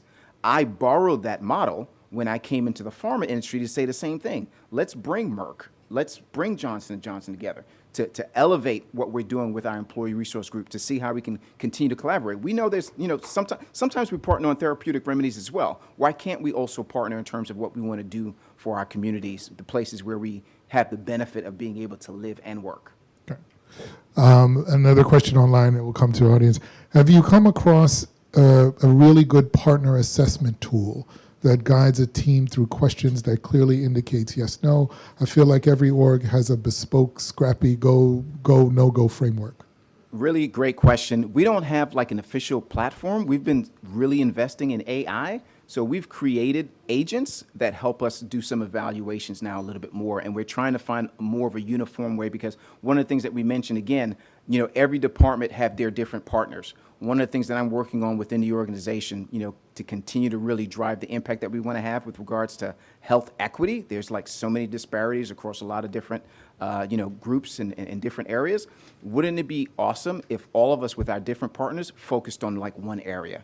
If we all said, hey, let's come together and take a look at oncology. Let's kind of focus in a couple of markets. So not only my partners that I work with, but the marketing team is going to come together with our R&D folks and our commercial folks. So again, always finding ways to get more people in the room to contribute their value. But great question regarding the metrics. It is important to understand the metrics. And I think it's also very important to make sure that there's an understanding of what those metrics are before you even start, the operational part of what that contract and what that partnership looks like. All right, Dominique, you have a question? Thank you so much for this presentation. I think we don't spend a lot of time really talking about collaboration. And in the nonprofit space, we're always collaborating, right? We're always collaborating, and it's often a try and fail and succeed kind of situation. I'm reflecting on the 2 presentations before you in terms of the discussion about kind of reframing the work to fit the need. I'm also thinking about, I really appreciated what Sheba shared about we work in an ecosystem. Mm-hmm. One of the things that I think about before when we talk about partnership is that we don't often come to the table with common language. So I run a youth development organization. My young people live in community. They live in an apartment. They live in they go to the park. They do all these things. Yet no one really kind of understands how to connect with each other or connect the dots for that young person. And so what I find is that just like they may not understand what youth development is, I don't know what housing development is. I don't have those key points of communication to be able to talk about how we coexist and how we can support each other. In your thinking about collaboration, how are you focused on really building the common language so that we can actually get to the conversation about partnership and collaboration. Before you do that, Dominique, you are... Oh, I am Executive Director of Global Kids. Pleasure meeting you. So you're absolutely right, and I think Dr. Hull kind of, when she was talking about the framing of the conversation, oftentimes I think it's finding that right partner within an organization that could kind of help build what that bridge looks like. I think that's probably the easiest way to kind of like really address it so that you can help with the common language. One of the things that I make sure is, again, going to my theory of spend time at our house and we'll spend time at their house, you help with the development and you have mutual mentoring when that takes place. Because you're right, I can coach tremendously while I'm at the organization. It's different when they actually come to one of your functions in the community and meet the folks that's being impacted and see the real lives and the impact that they're having. And it has to go beyond just that feel-good feeling that you have in the moment and in that day. What does sustainability look like in terms of what we're trying to do and how we plan to continue to build with the community? And again, one of the things that we've learned over the last couple of years, that interconnectedness between all of us is just absolutely amazing. So thank you for that question. Thank you. Two more quick questions. Start here. Hi, good morning. My name is Dominic Boyce. I'm the Chair of Health and Human Services for Community Board 10. And I just have a question in light of your value of equity and in this space with, between scalability, health equity, and AI. How is that playing out in terms of the alignment that you're talking about with your organization, given the pullback from the federal government? Absolutely. Great question. So we're looking at AI in a variety of different ways. So we're looking to see how AI can help us with, diverse clinical trials, how we can increase what that number looks like. One of our goals right now is really kind of focusing on looking at the data and helping us understand where we need to kind of grow. In the area of oncology, we know we need to have more African Americans and Latinos participating in some of our, oncology clinical trials. So again, we see how we can leverage technology. We see how we can leverage, AI just overall. But in addition to that, we're looking at partners who've maybe had some success rate in that space. And how we can partner and work with them. So again, we haven't mastered what that looks like. We're still trying to figure out as we build it out, but we're looking at it across a couple of different areas. So one area has to do with what does, inclusion look like from a medicinal standpoint. We're also looking at it from a colleague perspective as well. We do know that changes are going to take place from a colleague perspective. We were a larger organization 2 years ago. When we talk about managing transformation, yes, we are becoming more efficient. Some jobs are moving away. Some other jobs are being gained as well. So again, one of the things that I look at, especially with regards to AI, is the fact that there's a lot going on with the executive orders. And what I always say is if we're spending all of our time focused on, the executive orders and focusing on the things that we can't do, we're going to miss an incredible opportunity. We know that the wealth gap is real. We know that the digital divide is real. We know that the, wealth, health, and all of those different areas. So AI is one of those opportunities where if we don't pay close attention to it, that can continue to grow the gap. So how do we really make sure that we bring all of our colleagues along? So one of the things that we're trying to do is we're really focused on AI fluency just overall, and we're bringing that across all of our employee resource groups and our entire colleague base. So we're trying to be very intentional, but we know if you're not intentional, it's easy that could be another area where that just widen gaps just overall.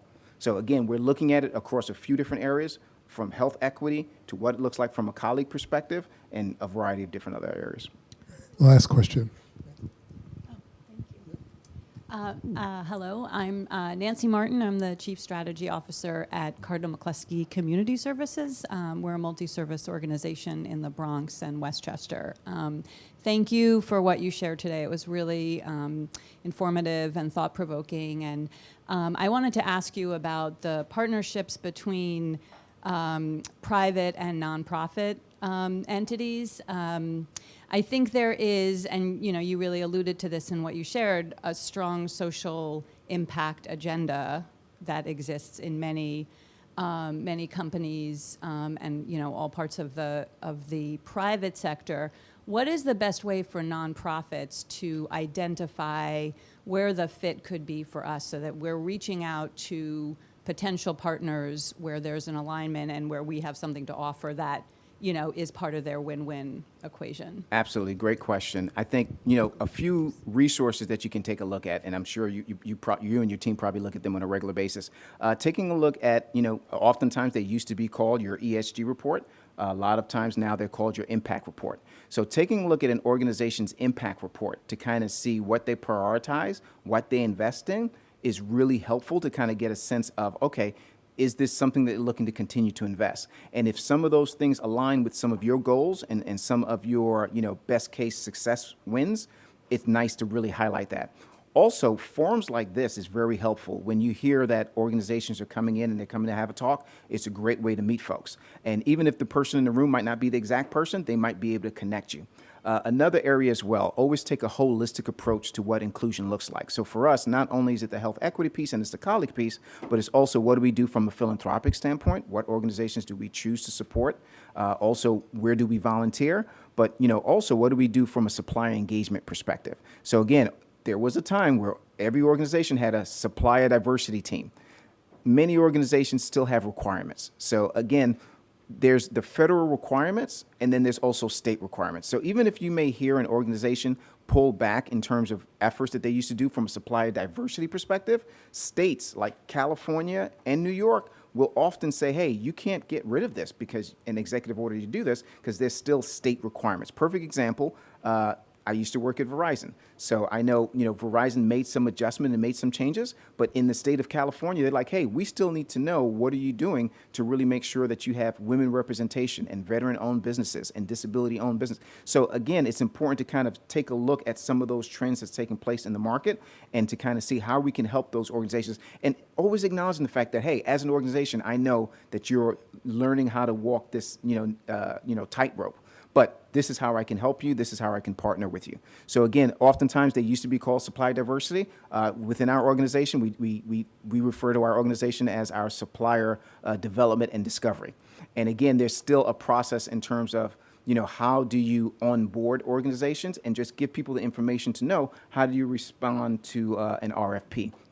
A couple of years ago, we actually had something where we brought in a lot of organizations who was interested in being a vendor for Pfizer. So we had a conversation, and again, it was beautiful. We brought in organizations that were successful at responding to RFPs, and we brought others that's been working on it for like a couple of years. So again, sharing best practices to kind of find out, okay, you're still, and sometimes it takes a while responding to RFPs and actually getting the response. But hearing the success stories of people who are like, hey, it took me a little bit of a while, but now that I was able to get my foot in the door, this is how I've been able to continue to build momentum. So again, looking at those opportunities so that you can have those face-to-face conversations.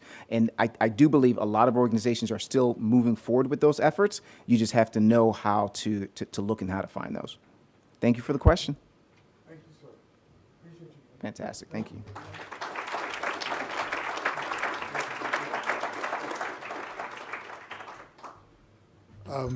Thank you. This is Ramses Jean-Louis, everybody.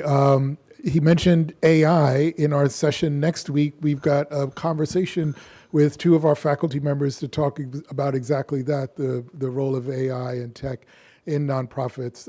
And they're actually about to teach a class in that in the fall. So if you all want to come take a class, please do so. If you haven't seen it already, we have like coffee, tea, I think there's tea, and some little things to nosh on in the back. So please feel free to get that. And we want to get you out here on time. What's it like to be back in school? How do you feel about that? All right. This is what we do here. So Ramon Segre, who is a lecturer here, Dr. Ramon Segre, I should say, a lecturer in nonprofit management here. He'll talk today about strategic implications sector and for the sector and for fundraising. He's not only a certified fundraising executive, but also a scholar, practitioner who understands the nonprofit sector from both a theoretical and deeply practical perspectives.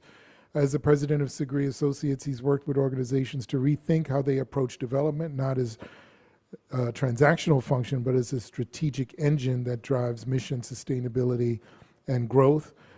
So his work challenges one of the most persistent misconceptions in our field, that fundraising is separate from leadership.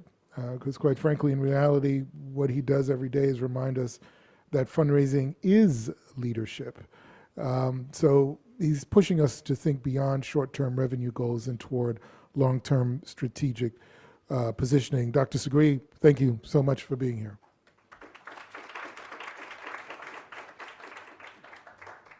Thank you, Basil, and thank you to each of you also. I think before I move into the presentation, just let me say that it's data dense, it's information dense. There's a lot associated with history as well as future. And what I've been inspired by with respect to what I'm about to present to you is both my years of experience in the field, but also what I'm seeing and hearing in the sector from students, from organizations, a focus on financial sustainability, where are we headed, and this press of digital, this press of AI, where is it taking us? We are right now dealing with Web 3.0, and that is basically a convergence of being able to read and own and write. And we're moving into 4.0, which is a convergence of humans with machines. There's some question about that. In fact, Thomas Friedman, who is an editor and contributor to the New York Times, indicates that a new species is actually developing. And that it isn't so much that we are going to be working independent of the machines, is that we will be interdependent. And so when we look at the possibility of a new species, we have to think about what our role is, what our learning must be, what our adaptation must be. And we also have to look at from where we've come.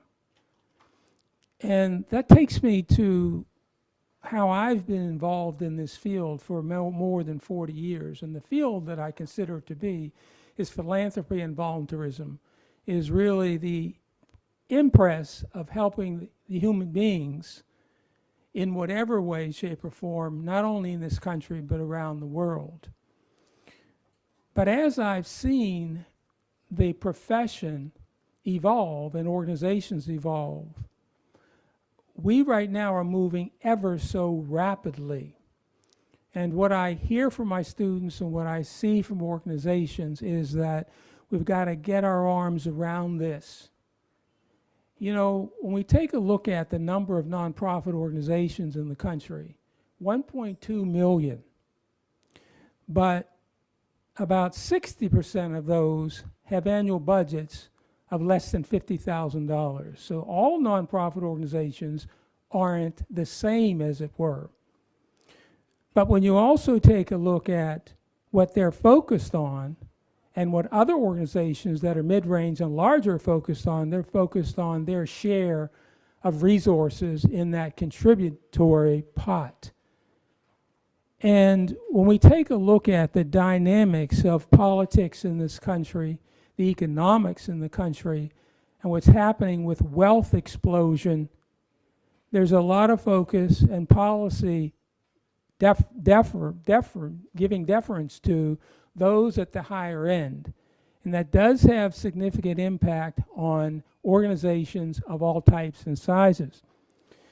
So what I'm going to be talking with you about, and by the way, let me just say to you that this isn't a 15-minute sprint, so we'll do our best.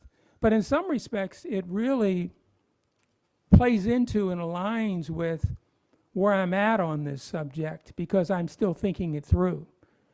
And I'm living with it, and I'm living with it every day in terms of my evolution and where we see ourselves moving into the future, not only with students, but also with practice. And so let's go on this journey together to consider the things that are happening. So what I give you here are 10 considerations for this sector transformation that's occurring. And might I say that we're transitioning from a traditional charity model that I've been talking about towards a hybrid, technology-enabled impact ecosystem. These 10 considerations: sector transformation, digital and Web 4.0, rise of the fourth sector. Yes, the fourth sector is among us and coming. Globalization, wealth transfer, policy and tax implications. As you know, we had a big, beautiful bill, let's put that in quotes, passed in July that had some impress on the development of that from not only the administration, but also those who have significant influence, that 1%. Measurement is also a part of this. Collaboration, which has been spoken about, and certainly implications for professional practice, not only leadership, but also those at whatever level in professional practice. And then what I want to do is to offer some potential insight, as I might have it, or conclusions into the future. So the sector is in a major transformational period. And as I mentioned, we're transforming from a traditional charity model towards a hybrid technology-enabled impact ecosystem. And it's being shaped by technological innovation, demographic change, global economic integration, and evolving public policy frameworks. Consider 5 key drivers that we have here. And those 5 key drivers being technological innovation, demographic change, global economic integration, and evolving public policy frameworks. Now, we've come from Web 1.0, which was pre-2000, into 2.0, 2000 to 2020, read and write, to 3.0, 2020 plus, read, write, and own, and moving toward this 4.0, human and machine integration. Let's take a look at this first one, digital transformation and Web 4.0. We're going beyond online giving and email marketing. We're now involved in AI. We're involved in blockchain technology, predictive analytics, behavior analytics, and machine learning. Philanthropic transparency is now at the forefront for us as practitioners, but also for our donors and for our partners. And they can get to it quickly because of the advent of AI, and they expect it from us as professionals and expect it from our organizations. Let me say also that at the root of this has to be ethical considerations. We have to make sure that there's privacy, data governance, and we have to understand with the machine and technology advent that there's algorithmic bias. And what I want to advocate is that I think we hear a lot about being data-driven, and I want to advocate that we need to be more strongly data-informed.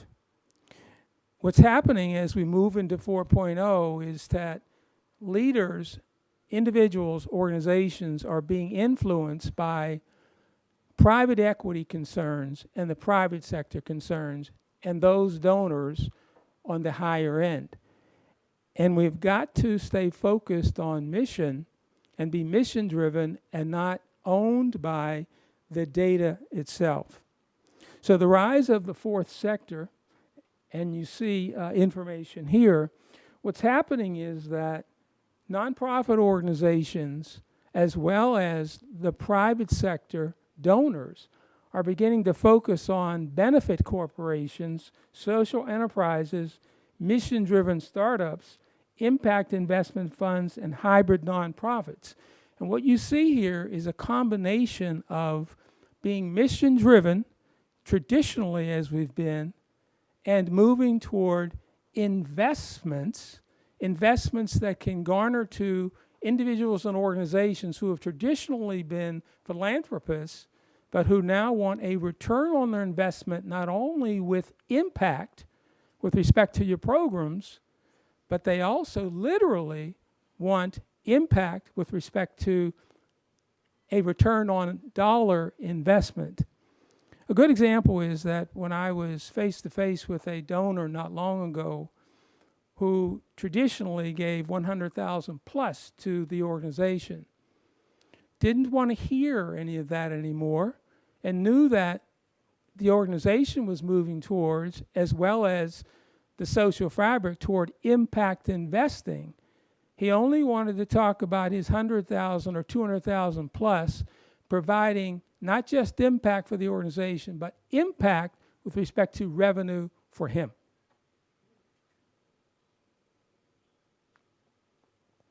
So philanthropy is also becoming global. And we heard the earlier speaker talk about collaboration and partnerships. We have to understand that there's opportunity globally with respect to capital and also with respect to partnerships. And that there certainly are organizations in this country that focus on global needs, but we are now becoming in tandem with respect to global philanthropy. Philanthropy is now cross-border. It's based on digital platforms at this point in capital investment. Donors, foundations, and nonprofit networks are involved. There's currency, political, cultural, and power considerations, very important for those who are a part of what it is that they're doing to have agency. Now, this next one is very important to what's happening with respect to 4.0 at this point and the evolution of our sector. Tens of trillions of dollars, somewhere between 84 trillion and 120 trillion is being transferred between now and 1984 from the baby boomers and the silent generation as they're moving on. Now, they've been involved in and are involved in traditional giving approaches, long-term institutional loyalty, and basically they've been giving through checks, in essence, in quotes, check-based donations. This money is transferring to the millennials and Gen Zs. And what's happening, if we look at the data, is that millennials and Gen Zs, their contributions on an annual basis, on average, is actually beginning to be aligned with the baby boomers. Meaning that they're having greater access to resource. They're also having greater access to investment. And if you look at the portfolios, investment portfolios of millennials and Gen Zs, cryptocurrency is quite dominant. About 16% of their investments are in cryptocurrency. So they're living in this Web 4.0. And they are demanding transparency and impact.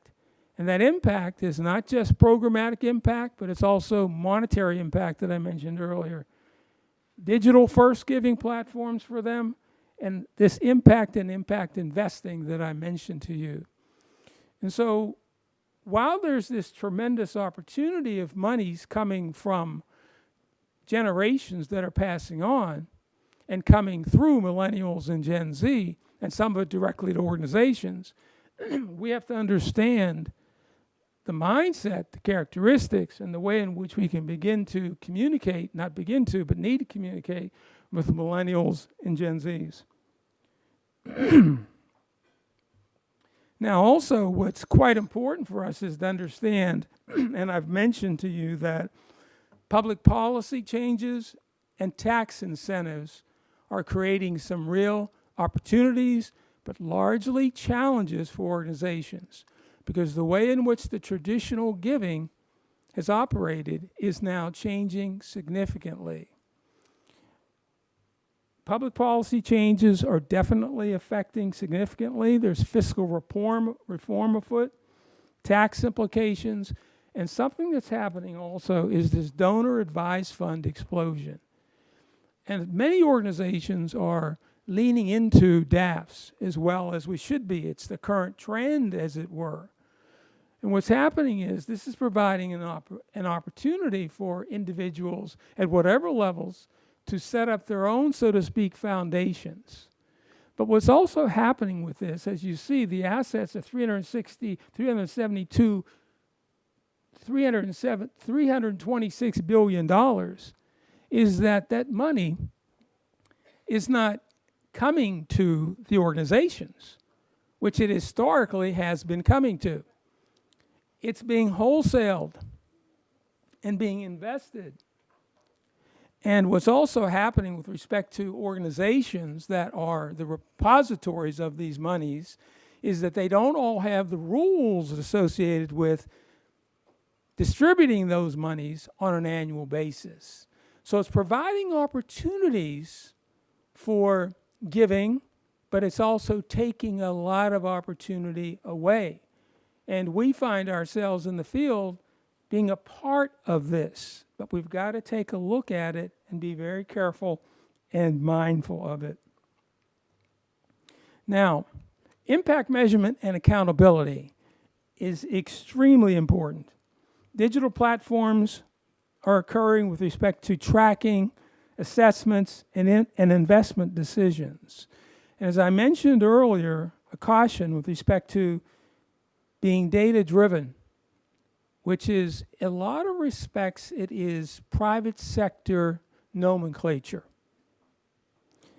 And the nomenclature of the nonprofit sector is mission-driven and focused really on what the organizations are doing now and want to do in the future for others.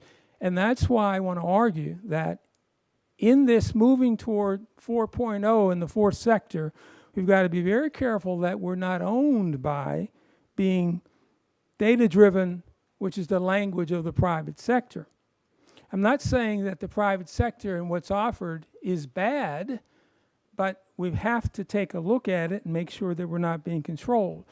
What's happening if you take a very close look at monies that are being contributed to organizations, persons who are sitting on boards, and so-called investors, is that private equity models and private equity involvement is now becoming a part of what's happening.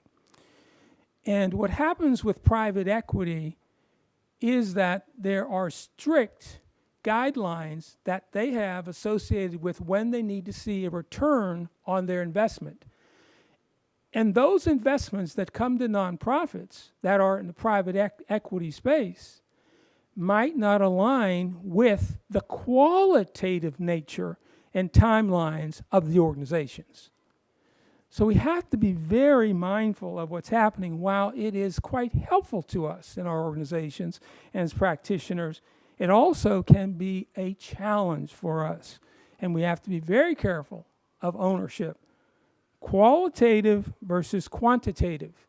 And I want to say that we have to absolutely push those who are investing in us toward qualitative measurements and not just quantitative measurements. So, what was talked about earlier, collaboration, collective impact. Collaboration across sectors is very important. And these sectors, not only in the United States, the nonprofit sector, the private sector, and the government sector. We need to have collaboration amongst those sectors, but also internationally. Multi-sector collaboration provides opportunity, but it requires compromise and problem solving. But as we do that, we have to be very mindful of our mission and our vision and our sector. And let me say that when I mentioned that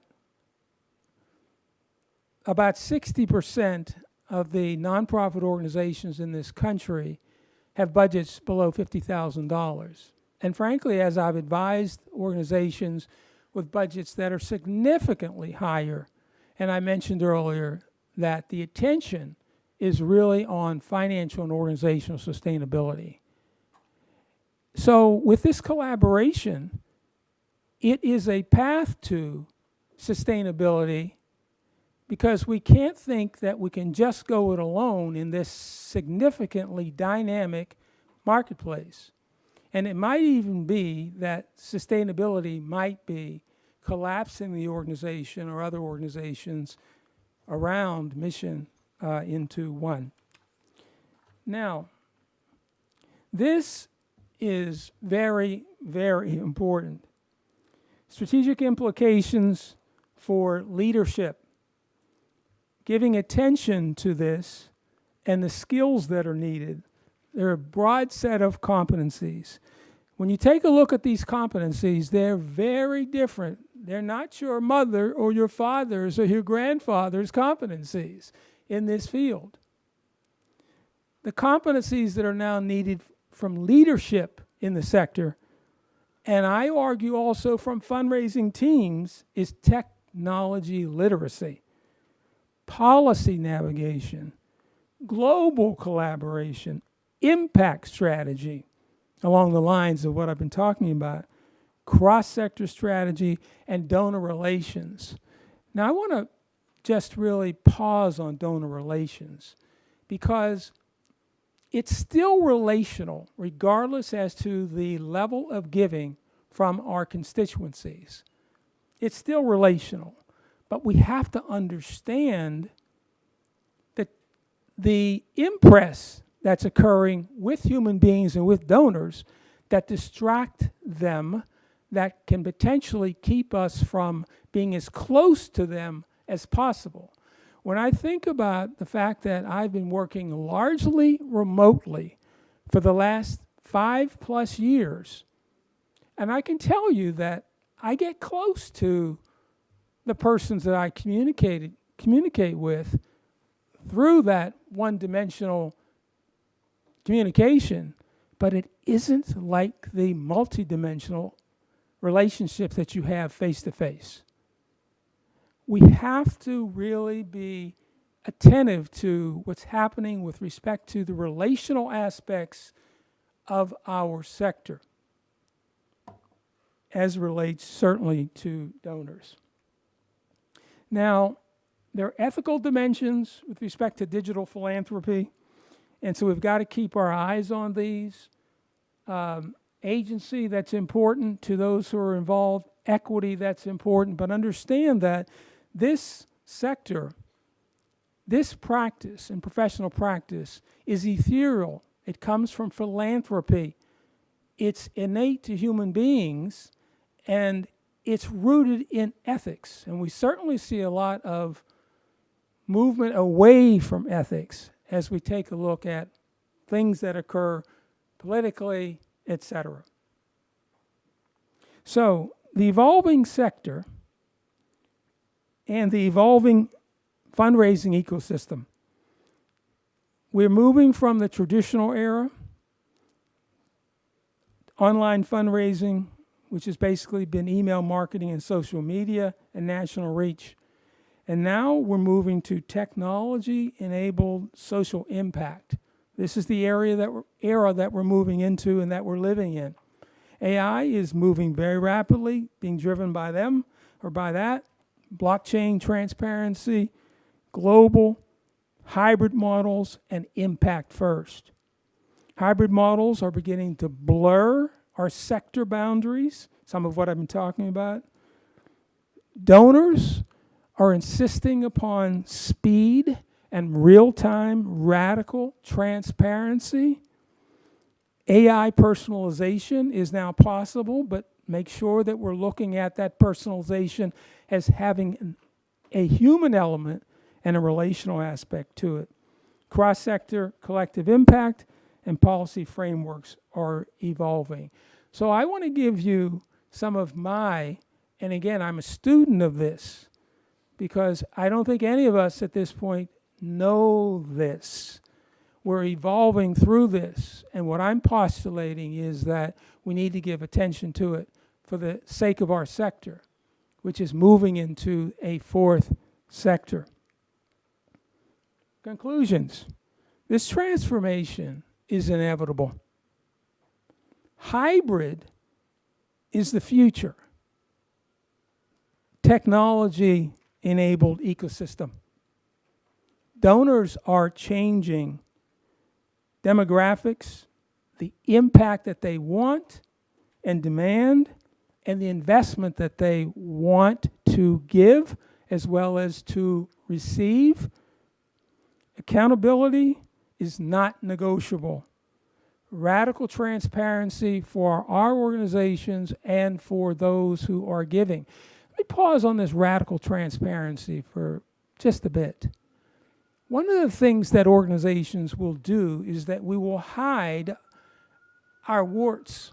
We will hide the fact that there is an ongoing deficit or whatever. We need to be transparent about our organizations and what our needs are, because that's being expected from the donors, their new characteristics, and it should be expected from us ourselves. Innovation, which was mentioned by Basil earlier, is extremely important, but it's got to have ethics remaining at the forefront. Now, I want to suggest that the way forward for us is to recognize, give recognition to this change. Adaptation is extremely important.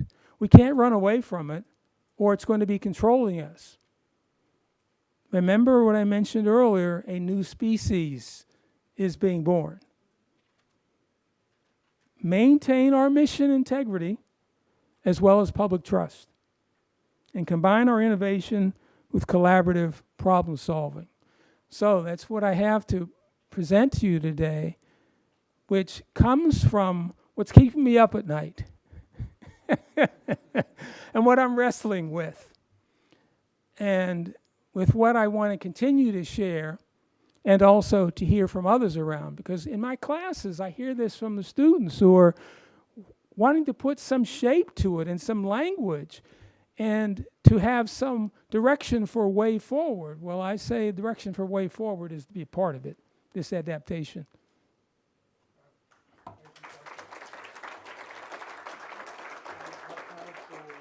We have time for a couple of questions here. But I want to make sure I get you out of here on time, and there's food. So, see, everybody looked over there. So, lightning round of questions and answers. Hi, thank you. You are blowing my mind a little bit. There is a lot here, and I'm glad I took by photos. intention. Okay, I'm stuck on one thing, which is in our sector, we are told that donors want to feel seen, they want to feel like they're part of a community, they definitely want to see the impact. But when you talk about this fourth sector and how they want a return on their investment, I'm a little stuck on that because we're nonprofits. They're not making money off of us. Like, can you just explain that a little bit more, please? Yes. No, it's not that they're necessarily making money off of us.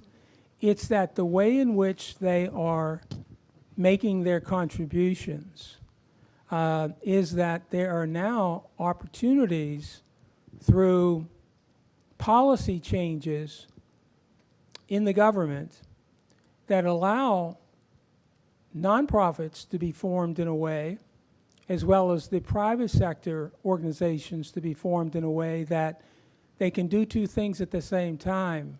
They can have social impact through your organization, traditional giving, but also structure it in a way that there would be a return on that investment.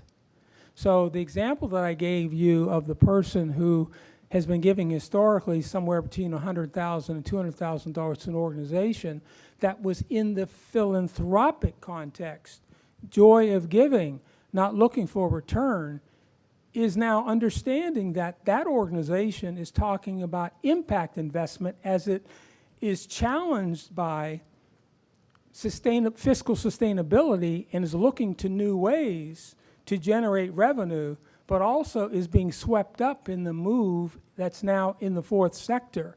And so therefore, the language of many philanthropists is starting to move into an area of, I want some not only impact return on my giving, but I also want to engage with you in a relationship that provides absolute equity return on that investment that historically has been philanthropic. All right, there were a couple of other questions over here. Dominique, I'm coming to you. Hi, Dominique Jones again. I'm the Executive Director of Global Kids. Candid just put out, they had an article this week that came up. It talked a bit about the changing face of philanthropy, and one of the findings that they had to pull it up and read it. And it said nonprofits led by Black CEOs and majority Black boards were less likely to rely on earned revenue, and they talk about individual donors specifically. What do you think are the implications of, I think most of our grassroots organizations are led by people of color or folks who come from disadvantaged communities. How are they going to play in this space? And what are we going to do to be able to build capacity to support them? Thank you for that. And that's one of the reasons why I mentioned and place some emphasis on collaboration. Because survivability might actually be true collaboration, which is collapsing organizations into a larger organization, but you're partnering with others who have the same interest, if not specific areas associated with their missions. Now, there are still some guardrails because we're in the nonprofit sector, and there's a reason why it's called nonprofit, because we've been restricted to make sure that our earned revenue does not get out ahead of, in essence, what our mission is all about. But what I'm saying is that with this evolution now and new opportunities and developing opportunities, and policy changes and donor changes, that we have to be mindful of the fact that there are opportunities not only to the nonprofit organization, but also some demands that can be made and are being made by donors. So we could potentially start to see some of our larger donors move away from our organizations because they see opportunities for greater returns on their investment without needing the traditional forms of tax incentives that we've seen. So I'm not necessarily giving you all the answers, but I'm providing some return for the question that you've asked. All right, we'll take one more question, two quick questions then. I know you had one. Hi, I'm Leslie Danoff. I'm a co-founder and chair of the board of Global Forest Generation, which is an international conservation organization. I get hung up on the idea of the return, like everybody else in this room, I'm sure, because I don't understand how it could be financial. I mean, are donors willing to think of return in a much broader sense, like actually saving, social services of people or nature or fighting climate change? And I mean, in their long term, like the return may take years. It's like not. The problems have taken a long time to get as bad as they are. They're going to take a long time, perhaps generations, to fix. So this is, I understand the terms, but I don't understand how to actually get the return to the investor. Well, if we take a look at some of the organizations that are developing, for example, like L3Cs, limited liability companies that allow organizations to have one foot, largely foundations, one foot in the nonprofit sector and the other in the private sector, is that those who look to investment and have money to invest are in a mindset of looking at whatever they give, whether it's philanthropic, in the same vein. And what is happening is that with the now onset of truly impact investing being used largely in the sector, individuals such as that person that I described is desirous of not just the impact of the program, but a return on that dollar investment that he's giving. And what is happening is that the organization that I'm thinking of is now talking about how they would form a profit arm of their organization, but not under the same articles of incorporation, to allow them to be able to do this given the demands that are being made basically of some donors. Last question. Thanks. I really like all what you have been saying to us. The thing about measuring impact, for me, it's something very important because I think a lot of us work a lot and the goals are there, we achieve, but sometimes we don't follow up. So developing these kind of tools to measure impact, and like I think maybe sometimes ourselves like a business and see our work, where it's heading and what is happening there at the end of 1 year, 5 years, 10 years.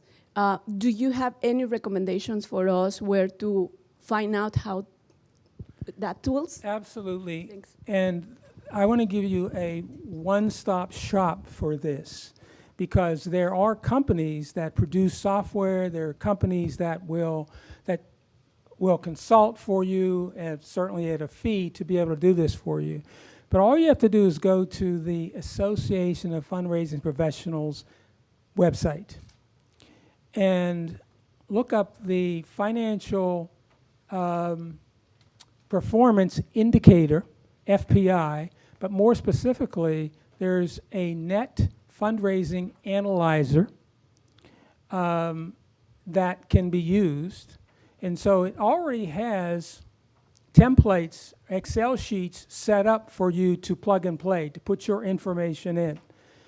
And that's for free. Then you don't have to go to a consulting firm for this. You don't have to hire somebody on your team to develop it, which can be quite challenging. And so it is plug and play, but do take a look at that on the AFP website because you have that for free. The Association of Fundraising Professionals. Thank you, Dr. Segre. Absolutely.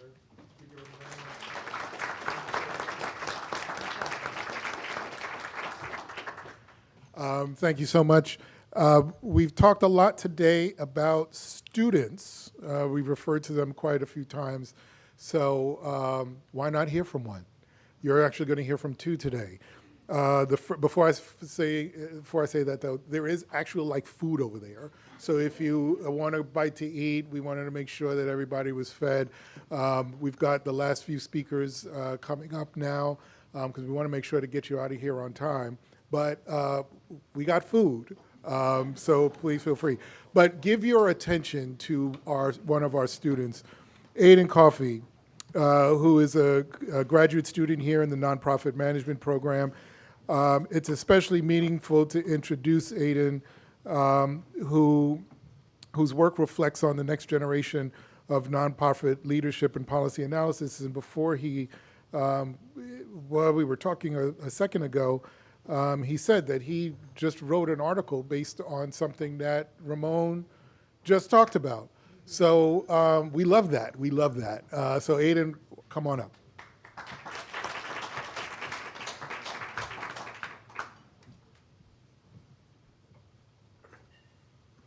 Hey everyone, my name is Aiden Coffey and I'm a nonprofit management student graduating this year. I'd like to thank Dr. Smeichel for this amazing opportunity and thank you all for coming. So let's get started. While nonprofits have been dealing with the issue of receiving payments for a while, it recently re-entered the news cycle in mid-2025 when a report about nonprofit payment delays surfaced. Nonprofit payment delays made up about $680 million of these all-encompassing invoices, and they were in 2024. An average of the first payments to human service providers took 6 months to begin. Many of these contracts are for essential services. These organizations provide medical care, disability support, food assistance, and many other life-saving programs. But unfortunately, lack of funding can cause significant programmatic delays. Currently, the average receivable timeline is about 8 to 9 months. This problem is not unique to the city of New York, but to the entire state as well. In a May report titled Nonprofits in Peril, it was discovered that the state owes nonprofits over $650 million. Root causes. According to the Comptroller analysis and further reports, the slow movement is due to contract modifications, bureaucratic steps that require checks at each level, and paperwork requirements that have been newly instated to protect fraud. While these safeguards are important, they can unintentionally slow progress. Even more so in the for-profit than in the for-profit business world, bankruptcy can have a catastrophic social consequence for the community and the nonprofit world. The work is simply too vital to stop while waiting for funding. As a result, nonprofits are often forced to take out loans and deprioritize payroll so that services continue. These organizations are tax exempt and receiving verifiable money from the city and state, but these loans are still interest-bearing. Consequences for nonprofits. Consequently, banks have a multi-million-dollar business collecting nonprofit loan interest, directly taking away programmatic funding. Nonprofits are forced to pay hundreds of thousands of dollars in interest expenses, shut down, or default on their loans because of years-long accounts receivables. Work to fix these issues has been ongoing for a long time, with former Mayor Adams announcing an increase of $5 billion for advanced funding in 2026. Other main changes included awarding a percentage of contracts immediately, establishing a Department of Contract Services, and creating a better process to deal with modifications on an annual basis. Then, in December of 2025, as we entered a new city administration, the city's nonprofit services executive director, Michael Cedillo, held a question and answer session where he clarified several misconceptions. First, the backlog actually decreased by 52% within the first year, showing a significant improvement in late payments. Second, while the current overall $2 billion backlog may seem steep, it encompasses both unpaid invoices and cumulative contracts to all providers and is actually a sign of positive trends, as it was $11 billion in 2022. I met with Cedillo months later, and he explained to me that the initiatives are going to continue to be strong, with each city agency now having a chief nonprofit officer who reports directly to City Hall and a larger focus on efficiency. Outside of city-based fundings, there has also been attempts to address the issue with state government and contracts, with one possible solution taking the form of legislation. State Senator Shelley B. Mayer passed Bill S-7001 in the New York State Senate, and Assembly member Amy Pollin sponsored it in the Assembly. The purpose of this bill was to make changes to the prompt contracting law to help address non-for-profit's largest challenges. Unfortunately, the bill was vetoed, believing it would result in fraud, improper vetting, and fiscal harm to the state. However, when it comes to human services, timeliness will always be incredibly valuable, meaning these delays will continue to negate social impact. I was actually able to speak to the office of Assembly member Amy Pollin, who explained that nonprofits provide essential care in every corner of our state. Legislation A7616, which was a precursor to the larger bill, would give them the timely and predictable payments they need. Her words could not be more true. I was also given the opportunity to speak with Jan Fisher, the executive director of Nonprofit Westchester and a member of the state's non-for-profit contracting advisory committee.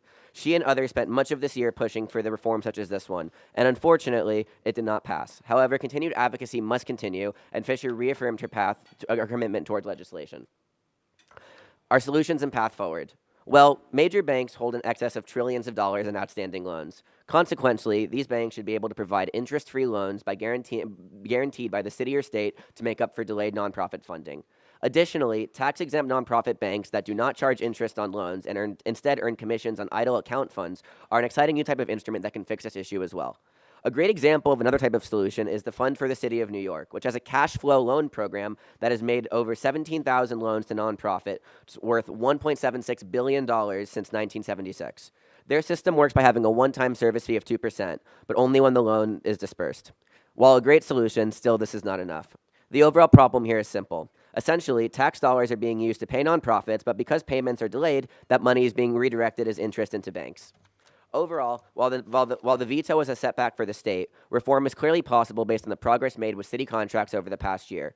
If efficiency-based improvements are fully implemented, the current system in the city with adjustments is certainly viable and replicable on a state level. For many years, large granting foundations have been able to timely distribute funds to nonprofits, demonstrating that efficiency is possible when the right process occurs.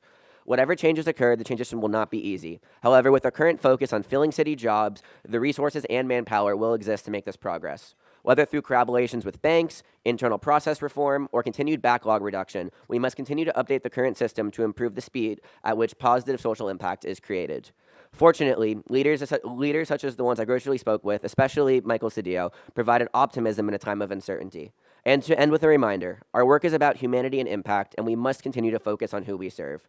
I would love to connect and talk all about the social impact and any other aspects of this conversation. Please find my LinkedIn or my email from the first slide. Thank you guys so much for attending.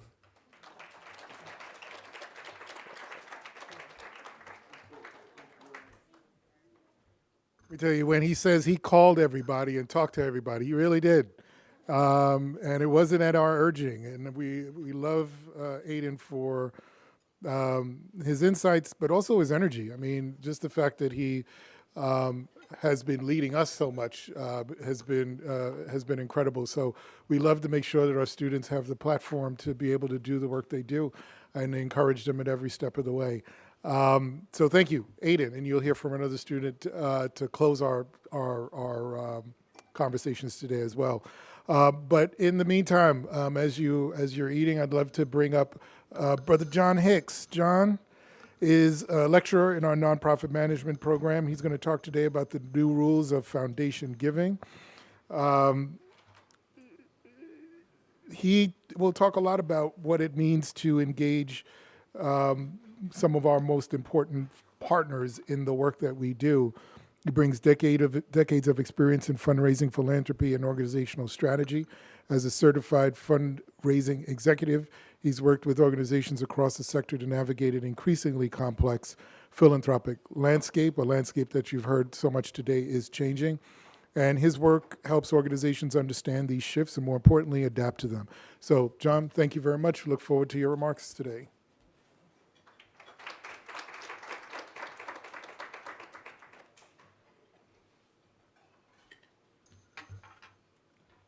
I assume this works. Good afternoon, everyone. So I wrote my first grant proposal in 1988, 38 years ago. I was 6 at the time, precocious. This business has changed. Last April, in the aftermath of the announcement of the Trump tariffs, I was contacted by the Chronicle of Philanthropy, because they were putting together an article about trends and in philanthropy, and asked me to comment. And I said, I simply can't comment, because I've never seen anything like this before. I don't think any of us have ever seen anything like this before. And that's prompted me to spend some time thinking about, like, what has really changed when it comes to giving by foundations. I mean, that's the core of my business, and that's the core of my practice, and it's the core of my teaching here at Columbia. And what I'm going to share with you in brief this afternoon is essentially, what are the new rules? How has the game changed? And what do we need to do to respond? So why don't we start here with just a premise that, yeah, the game has changed. So 10 years ago, and I'm generalizing here, but 10 years ago, if we were approaching a foundation, we went in with the assumption that if we wrote a good proposal, a solid proposal, it didn't have to be fabulous, but if it's solid, and the organization that was asking for the grant had a solid track record of success and accomplishment, they'd get a fair hearing, and we could be competitive for a grant. Well, the conversation is changing. And I'm seeing this across all of the clients that I serve. I'm hearing it from many of you, is foundations, particularly the larger foundations, are asking more questions that get at what change are we driving, and how do we prove that we are actually driving the change. So then that prompts the question, well, why are they asking these questions? And Candid and Exponent Philanthropy, so Candid looking at larger foundations, Exponent Philanthropy looking at smaller family foundations, have identified 3 things that I could come across in terms of shifts in the landscape. I mean, one has to be politics. The reality is foundations are subject to the same scrutiny that nonprofits are subject to. And there's a lot of questions that are coming out of Washington in particular, with the new Congress and certainly with our president, about agendas, efficacy, waste. So foundations are really under the microscope in a way I've never seen foundations under the microscope. And this is also being carried over into the court of public opinion. Anytime I log into LinkedIn these days, I'm just about guaranteed to run across an opinion about, well, why aren't foundations doing X differently? Or why does this foundation do Y differently? So foundations, they're pausing. They're pausing for the same reason that corporations are pausing in the work that they're doing. I mean, this is a very quick anecdote, but I think this illustrates it as well as anything. I'm proud to work with the Arthur Ashe Institute for Urban Health. They've been a client of mine, for 7 years. You probably detect the rising anger here. They have this amazing program called the Health Science Academy. What does it do? It introduces young people to health sciences and helps those kids gain skills, gain knowledge, get accepted to college. These kids are working with a teaching hospital, SUNY Downstate, and they're entering college at a clip of a 90% acceptance rate to major in health sciences, and at least 80% of those students are going on and getting advanced degrees in healthcare. So master's degrees, and by this point, they are graduating their first doctors. And this is an amazing program. So we have a funder who has supported this program for a number of years. And every year we give them a proposal that's forward-looking and talks about what's going to happen in the next year. So last year, we submitted our proposal for a renewal. The program officer came back to the Institute and said, we've run this past legal. Can you reframe the proposal and take out any references to diversity, equity, and inclusion?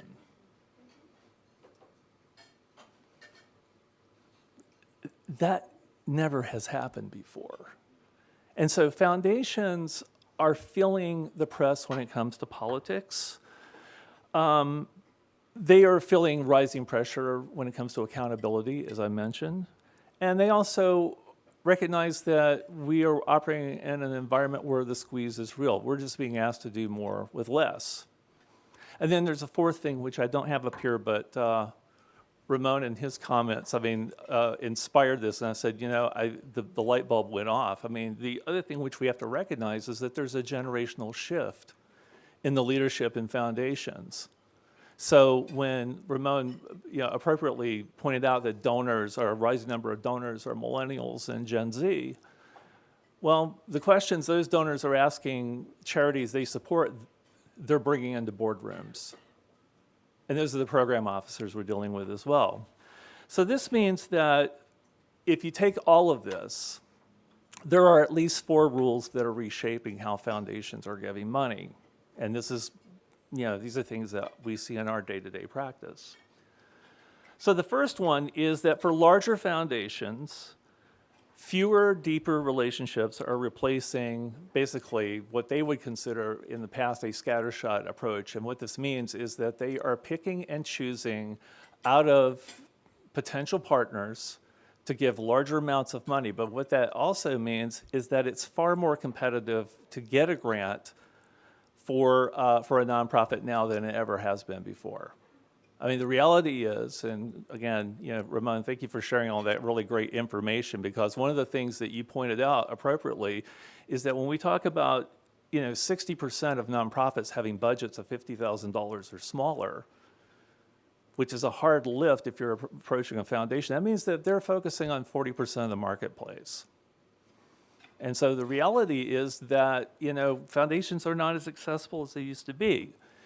And so this means that, for organizations to be successful, it has to go beyond just responding to letters of intent and opportunities to apply, but you have to look at foundations as potential partners.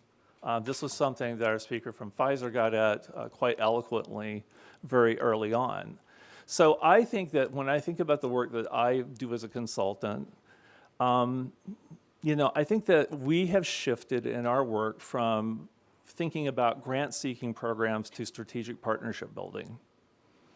And so that means that we have to think about which foundations might share our values, might share our agenda, and think about how can we actually develop a working partnership with those foundations. That's a tough hill to climb for some charities. I mean, for others, maybe not so much so. But I think that, unfortunately, I think there's more inequity when it comes to access to foundations.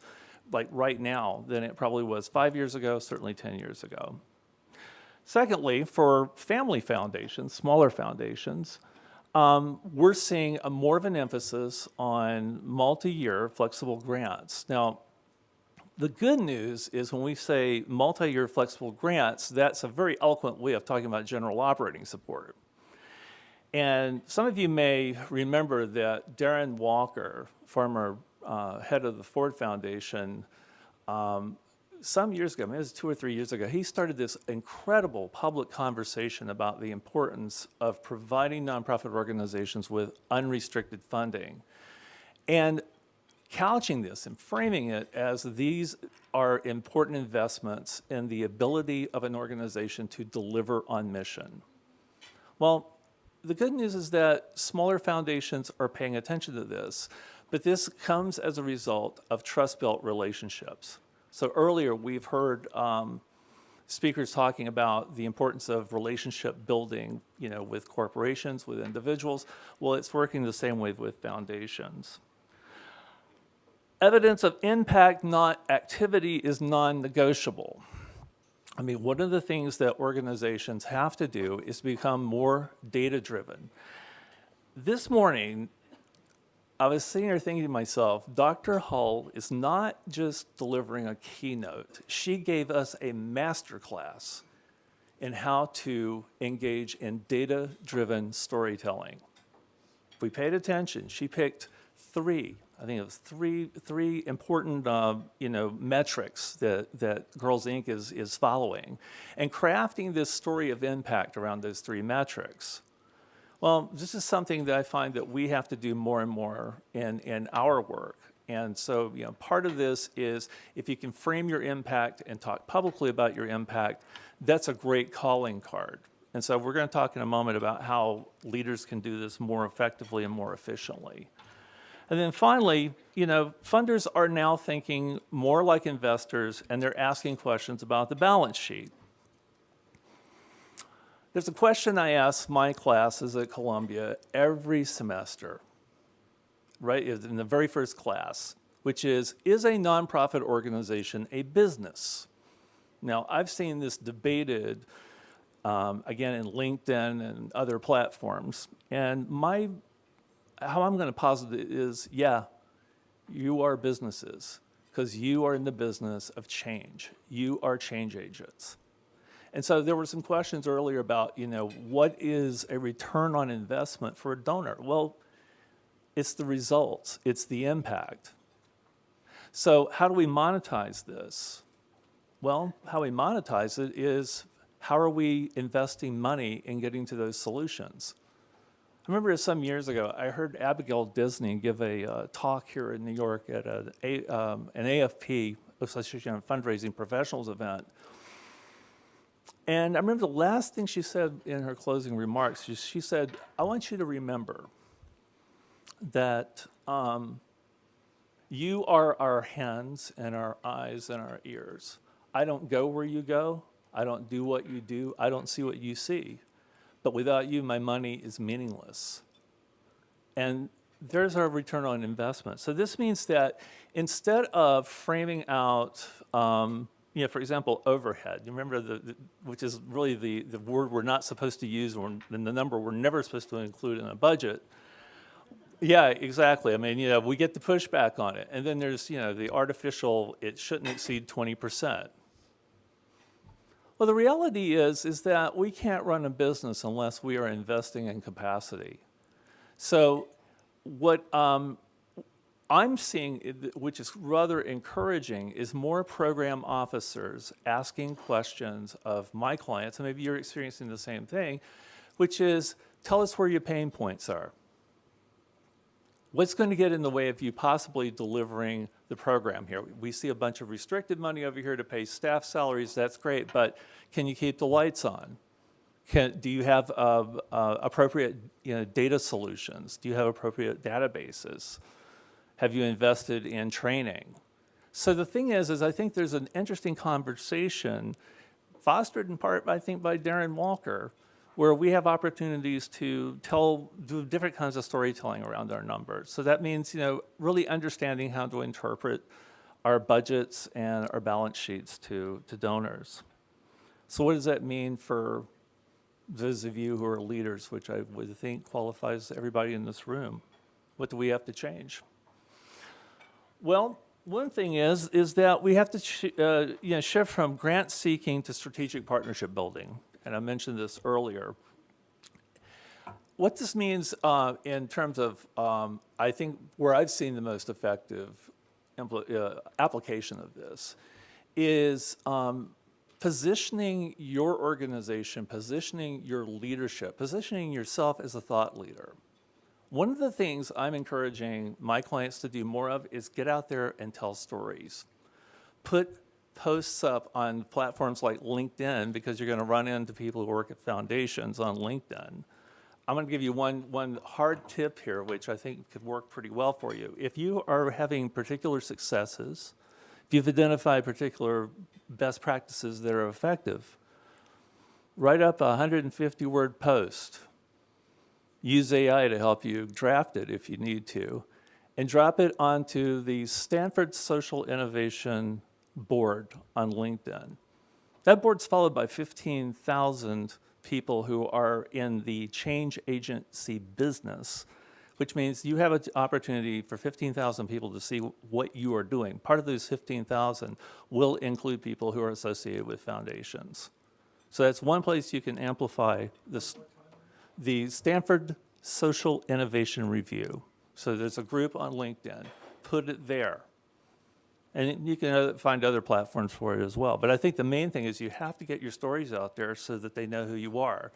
If your fame precedes you into the room, that's going to help because foundations are receiving a lot of proposals. Reframe the budget narrative for funders, which means that, give them the value.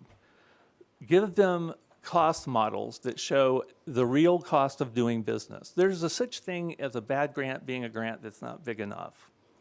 If they don't give you enough money, you can't do the work you're going to do. That's not where they want to invest. So the idea is when we have the opportunity to write a budget narrative and a proposal, and this is something I think we find ourselves doing as practitioners, is not just talking about we're going to spend this on this particular staff or we're going to spend this on this particular overhead item. It's if we invest this, we will be able to reach X number of kids, families, hoping to get the following results. By the way, and this is a tactical bit of advice, that gives you one more place in a proposal where you can talk about your impact. So just use the space and use that space to tell that kind of story. Upgrading your internal data and governance. I mean, basically, competitive NGOs are nowadays data-driven. They are data-centric. You have to standardize your data story, which means that deciding what the most important metrics of your impact are and telling the story with the data. And there's one reason I think that this is super important.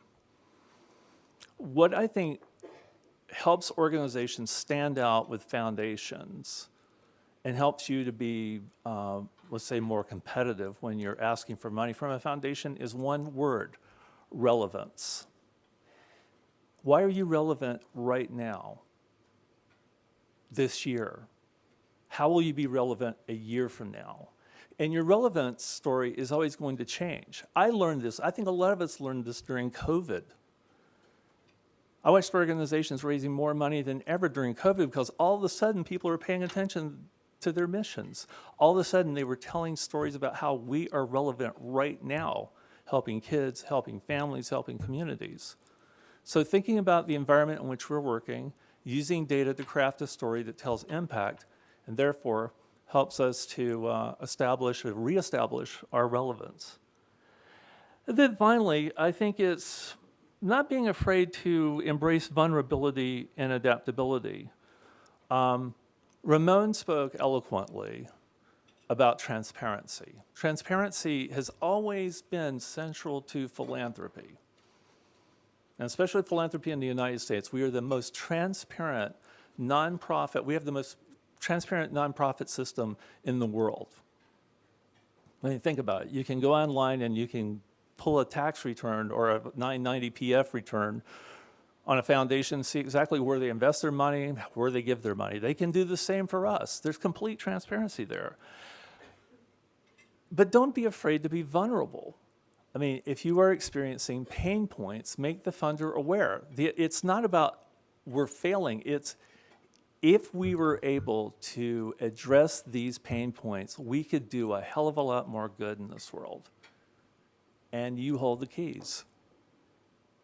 So I would say that in closing, and I would summarize it here, that, new rules of foundation giving are not about writing better proposals, they're about becoming grant worthy. Being leaders who are willing to think like long-term builders, talk like honest partners, and invest time, energy, and resources in your own mission.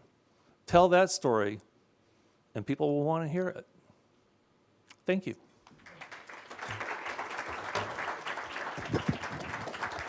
And do we have any questions? I could take one question, and then I want to make sure we get to our last two speakers. Any questions? We may have one online, at which point we'll come back. That's fine. But thank you. All right.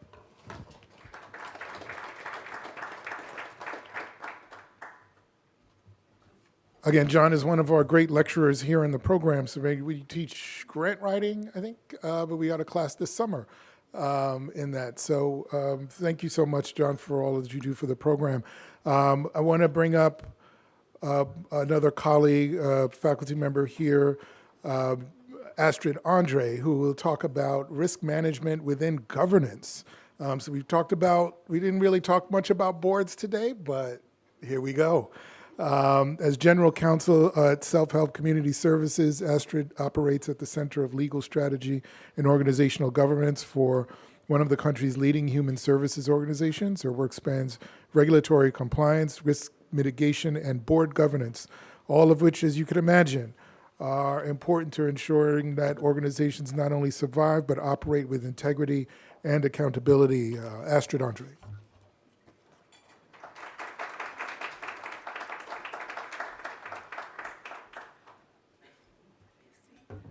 Hello, everyone.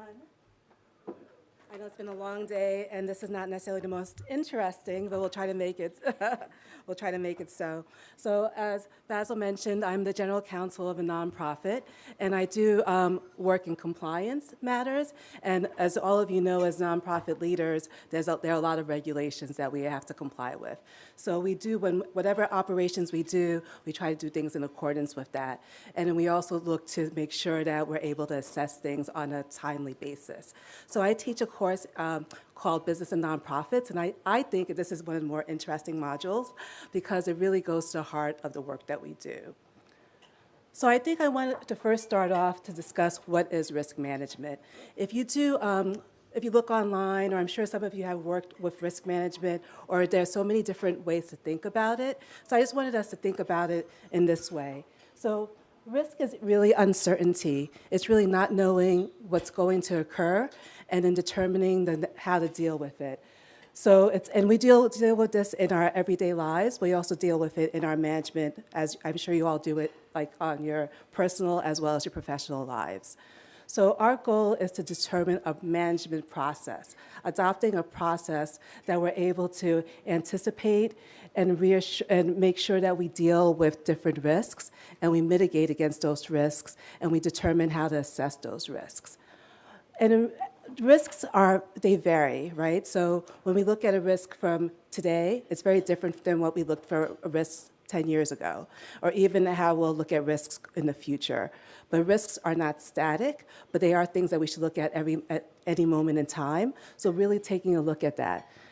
And then really determining what stage you are with your risk management, it differs from the stage of your nonprofit. If you're a startup, you have different risks than you would have as a larger nonprofit, or even if you're thinking about potentially merging or doing other stages. So really thinking about what stage are you at and what your organization needs.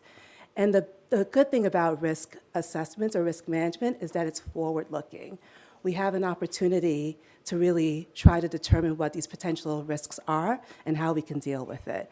And especially with all the things that we've discussed today, in terms of the changing landscape, in terms of the funding concerns. This is taking that opportunity to do that is key, even though I know, trust me, I know as nonprofit leaders, finding the time to do so is difficult. But hopefully after this presentation, we'll talk about some of the ways that we could prioritize that and also some of the things that you should consider. So just think about what are the potential areas of risk in your organization. So think about what comes top of mind. And I think some of these may fall into the categories that you consider. So we have fraud, financial mismanagement. Let's say fraud, obviously there are bad actors in nonprofits and for-profits, et cetera, but financial mismanagement, I do think is something that a lot of our nonprofits deal with, right? So that's something that we need to determine how to address. We have data breaches. We've heard all of this impact or emphasis on how data is going to be really a focus going forward. And what does that mean for a nonprofit? Right? So if we recognize the wonderful lectures we had earlier about how this is going to be governing how we move forward, how do we deal with that? So we have physical injury potentially, depending on what type of nonprofit you have. If you deal with children or education or other things, you think about those things. Employee retention and management, no matter what you do, this is probably of concern. You want to make sure that your employees who are the core of your business are doing the work they need, and you want to make sure that we're supporting them in whatever way we want what they need. So, and funding disruption, we'll talk a bit about that. We've heard there are many ways that this occurs, and especially in this current landscape, just thinking about that a little bit. Reputation management, PR. This is different than how I would have thought of this 5 years ago. With social media and all these other areas of information going out to masses, how do we deal with this, right? How do we contemplate that?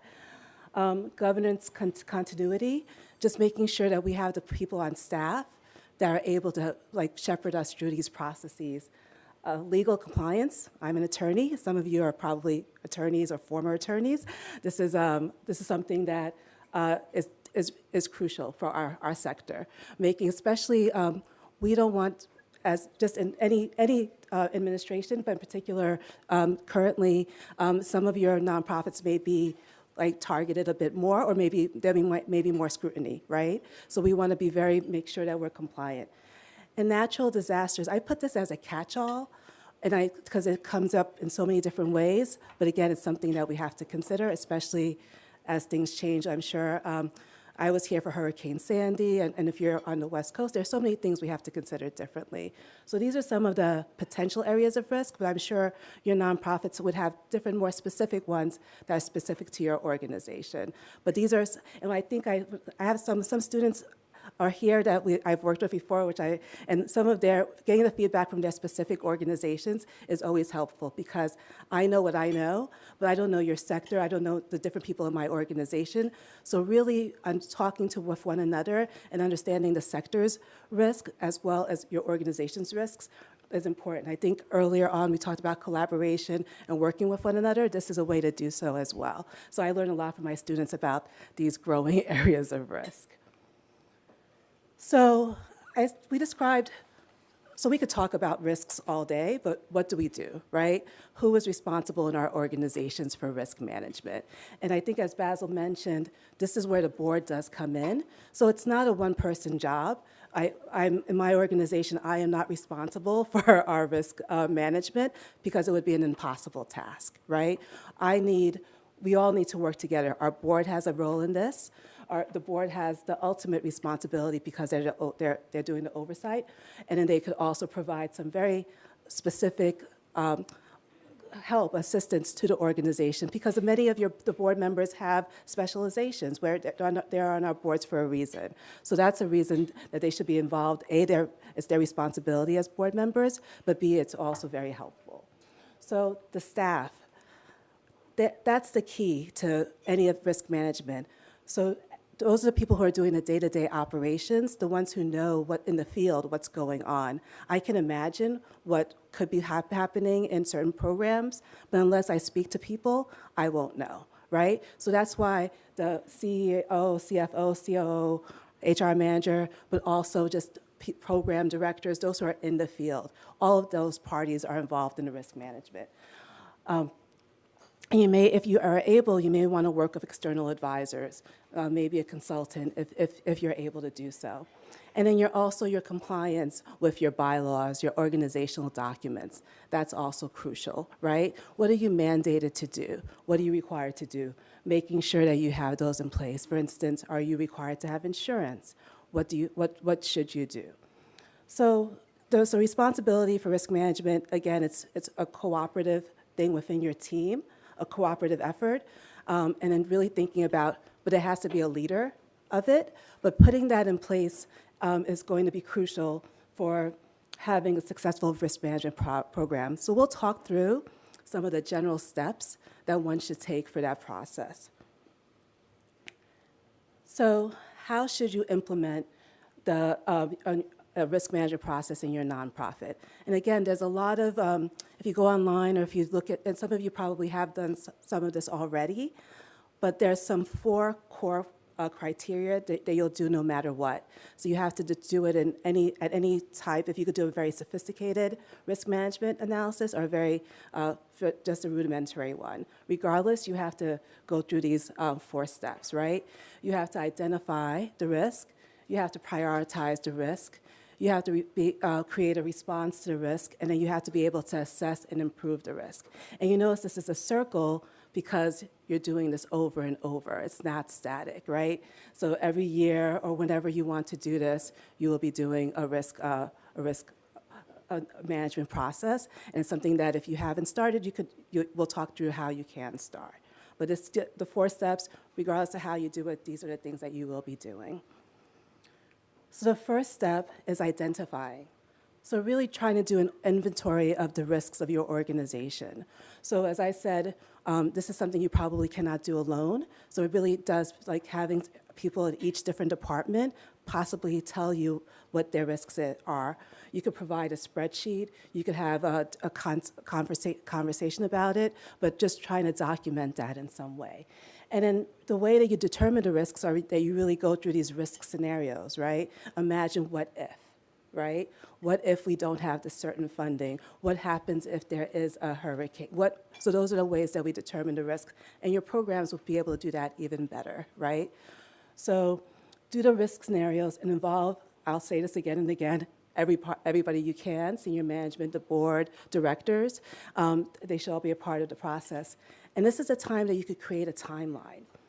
This is not a one-day deal, right? And then the good thing about a risk management process is that it's forward-looking, so you're able then to think about how you want to do it.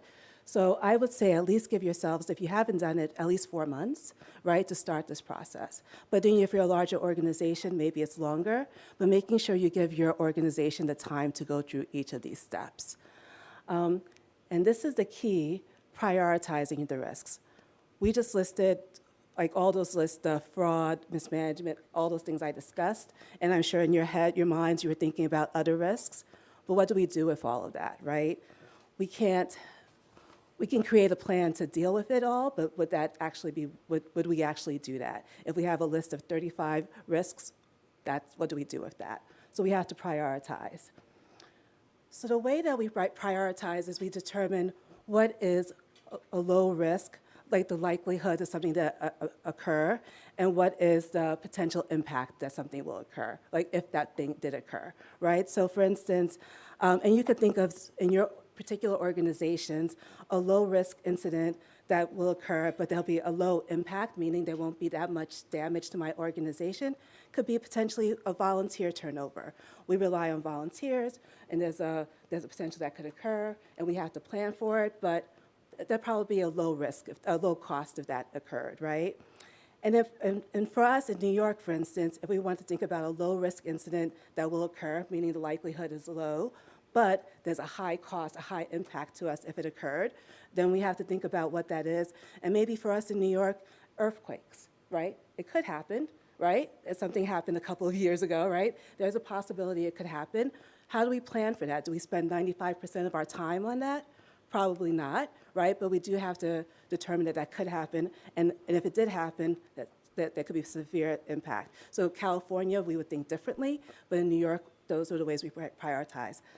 What would be a high-risk incident that could occur? High impact, but low cost to us. So there could be, so again, thinking about your organizations, I was thinking potentially staff burnout, right? Us in the nonprofit sector, we do a lot of good work, and we do it with a lot of work, basically, right, with limited resources. So we're very concerned about staff burnout, right? So there's a high risk that could occur, but fortunately, maybe there are ways that we are able to address it, right? So we have a low impact. So this in red, it's in red for a reason, right? The high risk incident, it can occur, and then the impact if it does occur, right? So think about, so these are the worst case scenarios for us, right? If we work with young people or vulnerable populations, like with children or elderly, and then there's some injury, that could be a high risk, right? And a high cost to us in many ways. Data breaches.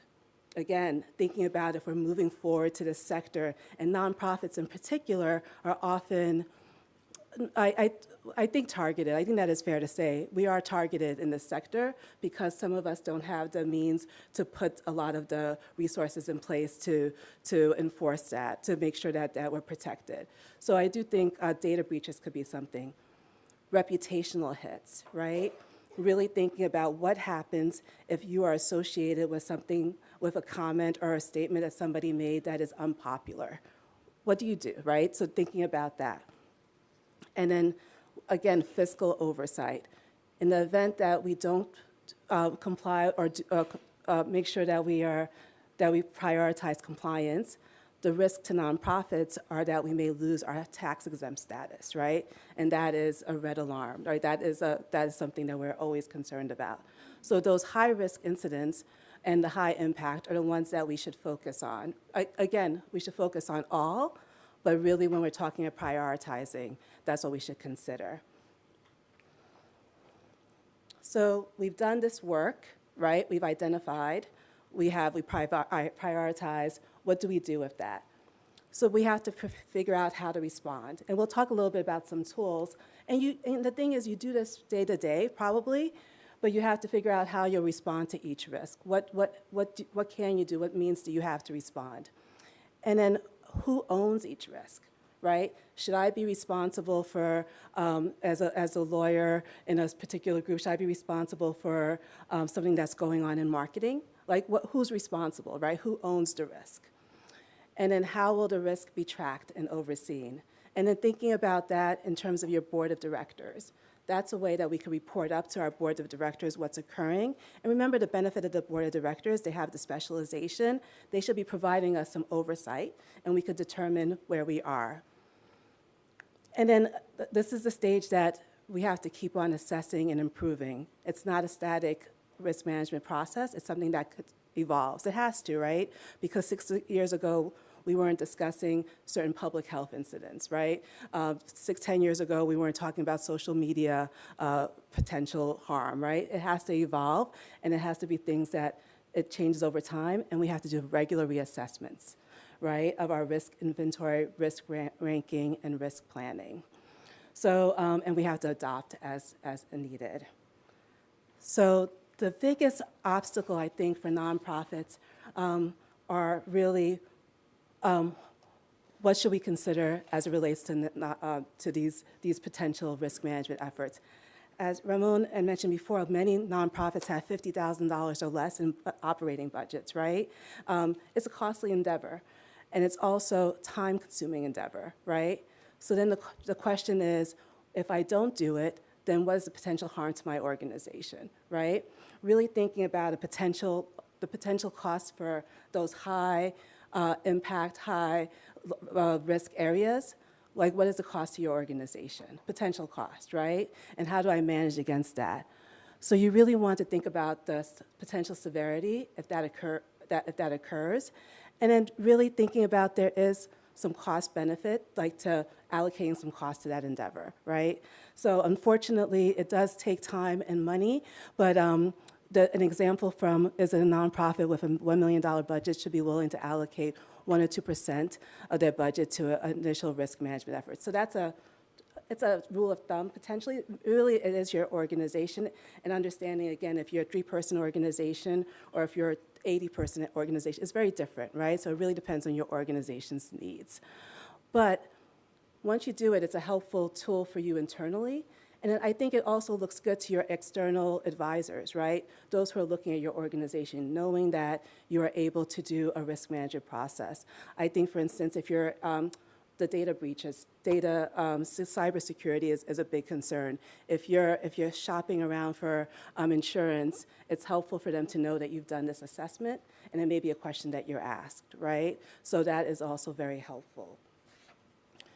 But what are the tools that we can do to mitigate against the risks? I think we all know these tools, but if we put it in that model we just described, like identifying a risk, prioritizing, assessing, responding, and then assessing, these are ways that you could potentially respond to some of those risks, right? There are audits that you can do, internal audits, external audits. Assessments, just like they don't have to be yearly, they could be periodically, right? It could be somebody that's charged with that in your particular department. Policies, organizational policies. There are some policies that you'll have that are just, boilerplate, but there are some that you could have that are specific to your organization and are specific to your program. So you should work with your council or your department to put those in place. Insurance, and I know it's a costly endeavor. It's something that, and the prices keep on going up, but that is a key factor to addressing some of these potential liability. Training. This is something that we all can do, no matter the cost. Like, it could be a 3-person organization, a 80-person organization. You could train your staff as to all the requirements, right? And you could have something in place on a whatever basis, quarterly basis. So this is something low cost, high impact. And you definitely would benefit from that. And then oversight. So again, thinking about what is the role of the board or the senior staff, we could put everything in place, but it has to be implemented, and there has to be somebody that is managing that process. So making sure there's some oversight to it. Every year, for instance, report to your audit committee about your risk management process or something like that, but putting something in place. So I just outlined a beautiful world where we do risk management, and hopefully we mitigate against certain risks, right? But we know we don't live in that world, right? So we've planned, but what happens when risk management does not work? Throughout today's sessions, we've talked about COVID. A lot of you have experienced COVID, or not experienced, the pandemic in New York in particular was pretty brutal, right? But even if you had, so imagine you did a risk management process, you put some things in place, you were able to address natural disasters, but you probably didn't contemplate COVID, right? So the costliness of it, we had to do the PPP. I just was reviewing some things prior to this because there are some things I forgot, but we had to buy HVAC systems, right, air conditioning filters. We had to make sure that everyone was 6 feet apart from one another. We had to build our stations to allow for that if we were doing things in-house, so there was a cost to it, right? Things we didn't contemplate. And many of people in our sector were not able to feel like to stay in business after COVID, right? There was an impact. And another example, which is I put just in terms of funding and then a governmental, it's just every administration changes, and then we always anticipate those changes with any new administration. This particular administration, I think there's a lot more concern. We talked about looking at if you're an organization that focused on DEI, you may change how you look at things now, right? So there are things that we have to deal with quickly. So we talk about crisis management. So we talked risk management is forward-looking, crisis management is responding to something. So it's the two sides of the same coin in a sense, right? But the crisis is something that can really heavily impact your organization to the point that it could negate your organization, right? It's something that you really have to focus on, and it's something that you need to do rapidly. So it's a little bit different from that risk management process we were describing, which I said 4 months, take a look at it, really consider this. Crisis management is something we have to do quickly, so we have to have something in place to do so, right? So we have So we should have a crisis management plan, similar to the risk management plan in the sense that we know how we're going to address the situation. We should be able to implement that. And the key to that is going to be communication. So one thing that we could do to make sure that we have these plans in place is really, again, I draft things all day, right? But it's implementing it. So we could do an exercise, like a tabletop exercise, right? Making sure that our crisis management plan is in place. If we had to do something a response within a day or 24 hours or less than that, how can we do so? So we have a plan in place. So that's the crisis management. And then making sure that that is something that can't be static either. That's all, we're reassessing it every time, right? So thinking maybe 5 years ago, we could respond to a newspaper article in 3 days, and that was okay, right? Today, and mention if we have social media, maybe we have to respond within 5 hours, something, right? It's different. It's different depending on the circumstances. So really thinking about what that is. So I mentioned there's a crisis, potentially COVID, and the federal changes that are happening, but it could be something, as I also mentioned, just reacting to a statement that maybe your executive director put out that wasn't received well or something like that. So this is all good news because it means we can do things about these issues, right? So I hope the takeaway is that if you haven't done it, you can do it, and I'm sure you all do it in a certain way, right? But making sure that's part of your governance, right? Your board is responsible, your staff is responsible, everyone is responsible, and this should be something that's known to everybody, right?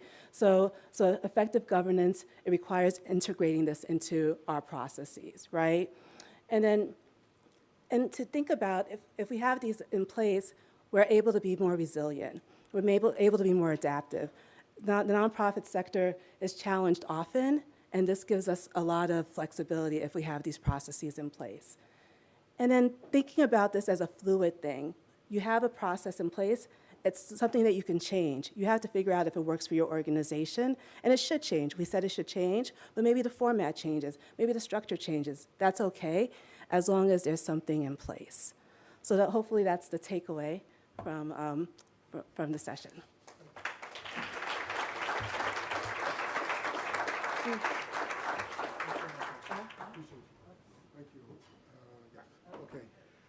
Okay, thank you so much, Astrid. We have one more speaker or student, and before I bring him up, I just wanted to make sure I get in a couple of announcements. First, thank you. Thank you for spending time with us today. Thank you for hearing from our friends and colleagues and faculty members. I want to thank the Dalio Philanthropies for funding our get-together today. And it's a great opportunity to be in community, which is going to be one of the themes next week. Community, AI, and technology, and how we're using them and thinking about them today. In fact, as a faculty member, we just had a faculty retreat on the use of AI in the classroom because none of my students use AI to write their papers at all. So we got to get ahead of that, right? A couple of other quick things. Number one, I love the comment that Astrid made in talking about staff burnout because one of our student capstone projects is on staff retention. Yes, this is what we do. So we're encouraging all of you, if you have friends and colleagues that want to outsource some work or have some ideas that you may not have the ability to get into as an organization or an office, give us a call. We love to have our students work on it. So please don't hesitate to reach out. Remember, if you're at both sessions today, you get a nice LinkedIn badge that we've created. So please make sure you come as well next week. And by the way, as you can see, we have a pretty big room here, which we've been told we can add some more seats to. So if you have friends and colleagues that you think might benefit from this conversation or these conversations next week, please get them to register so that they can take part and we can meet them and engage. All of the badges that you have, you can keep them and bring them next week, or you can leave them with us so we can make sure to bring them with you. But you may want to hang out, on the weekend. You let people know that you were here, wear them around your neck, when you go to the street fairs and things like that. There are T-shirts in the back, so another opportunity to tell the world who we are.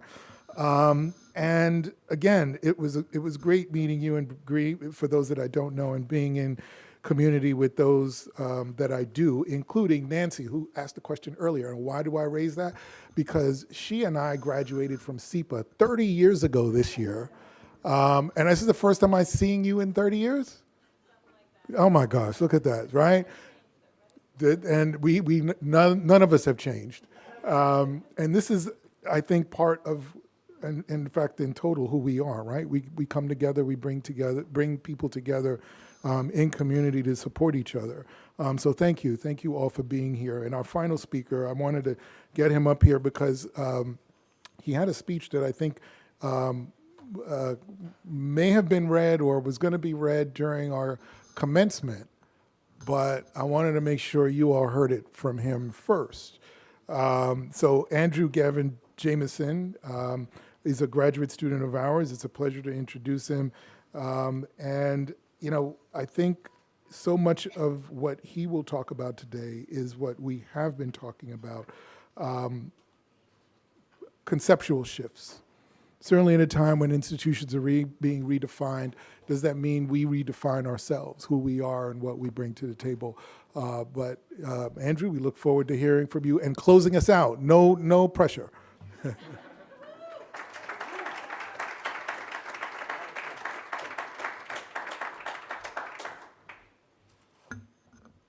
That's not daunting or anything. No. We are Columbia. So when I applied to this program, my personal statement opened up with this radical idea that the lupinous apprentice will change the world. And this piece titled "The Scattering" is really a reflection and represents a full circle moment of my time in this program and in the nonprofit sector. There's a children's story about a woman named Miss Rumphius who made 3 very important promises to her grandfather. She would travel the world, live by the sea, and do something to make the world more beautiful. The first 2 were easy enough. She had adventures across continents. She found her cottage overlooking the sea, but that 3rd promise haunted her. What could one person possibly do? Then one spring, she noticed lupins blooming near her house from seeds she'd scattered the year before without much thought, and she understood. She spent her remaining years walking the countrysides, pockets full of seeds, scattering them along roadsides and in forgotten fields. She never saw most of them bloom. But years after her final season, entire hillsides transformed into waves of vibrant color. We came to this program because we believed we could do something similar. Make the world more beautiful through work that mattered. And then our education complicated that belief in the best way possible. The week after the 2024 election, our cohort arrived to class carrying something heavy. Our associate instructor, Elise, she didn't pretend the weight wasn't there. She reminded us of something simple and something I haven't forgotten. Lean on each other because you're going to rebuild this sector and make it stronger. That moment changed how I saw the people in that room. My classmates stopped being colleagues and became something closer to fellow seed sowers, each representing a different corner of this complex and nuanced sector, yet sharing a fierce commitment to this work. We didn't just study together. We were formed together in a moment of real uncertainty, held together by the genuine belief in what this sector can become. But being formed in that room also meant we couldn't look away at what the room asked us to confront. We wrestled with an uncomfortable truth that the nonprofit sector, our sector, has sometimes used the language of service to maintain the very structures it claimed to dismantle. The uncomfortable truth that when we ignore community voice and prioritize funder preferences, when we treat marginalized people as recipients of our generosity rather than architects of their own futures, we don't just fail to help. We become part of what needs to be fixed. Good intentions are not enough when the systems we're entering are designed to perpetuate harm. That realization is not a burden, it is a mandate, and the mandate has never felt more urgent than it does right now. The sector we're entering is under real pressure. Federal funding that civil society organizations depend on is being reduced or eliminated. Commitments to diversity, equity, and inclusion, commitments that have taken decades to build, are being reversed under institutional and political pressure. The public's trust in nonprofits, philanthropy, and institutions of every kind are more fragile than they have been in a generation. This is the environment waiting for us, not someday, now. And here's what I want every person in this room to understand. We were built exactly for this moment, not because we have all of the answers, but because we were trained to ask the right questions and to keep asking them even when it's uncomfortable. We're not graduating to manage the nonprofit sector as it exists. We are graduating to redesign it. When you design your next program, whose voice shaped it? When you raise your next dollar, what power dynamics are you reinforcing and what power are you returning? When you sit across from a funder or a board member, whose agenda is actually being served? These are not peripheral questions, they are the work itself. This work is slow. Sustainable change happens through countless decisions that choose community benefit over organizational convenience. Through daily choices to lead with integrity when expedience is easier and to tell the harder truth when the comfortable one is available. It happens through one conversation, one program design, one grant declined on principle, and one seat at the table given to someone who should have been there all along. The seeds you scatter today will take root in soil you'll never revisit, in fields you'll never walk through, and in lives you'll never know you changed.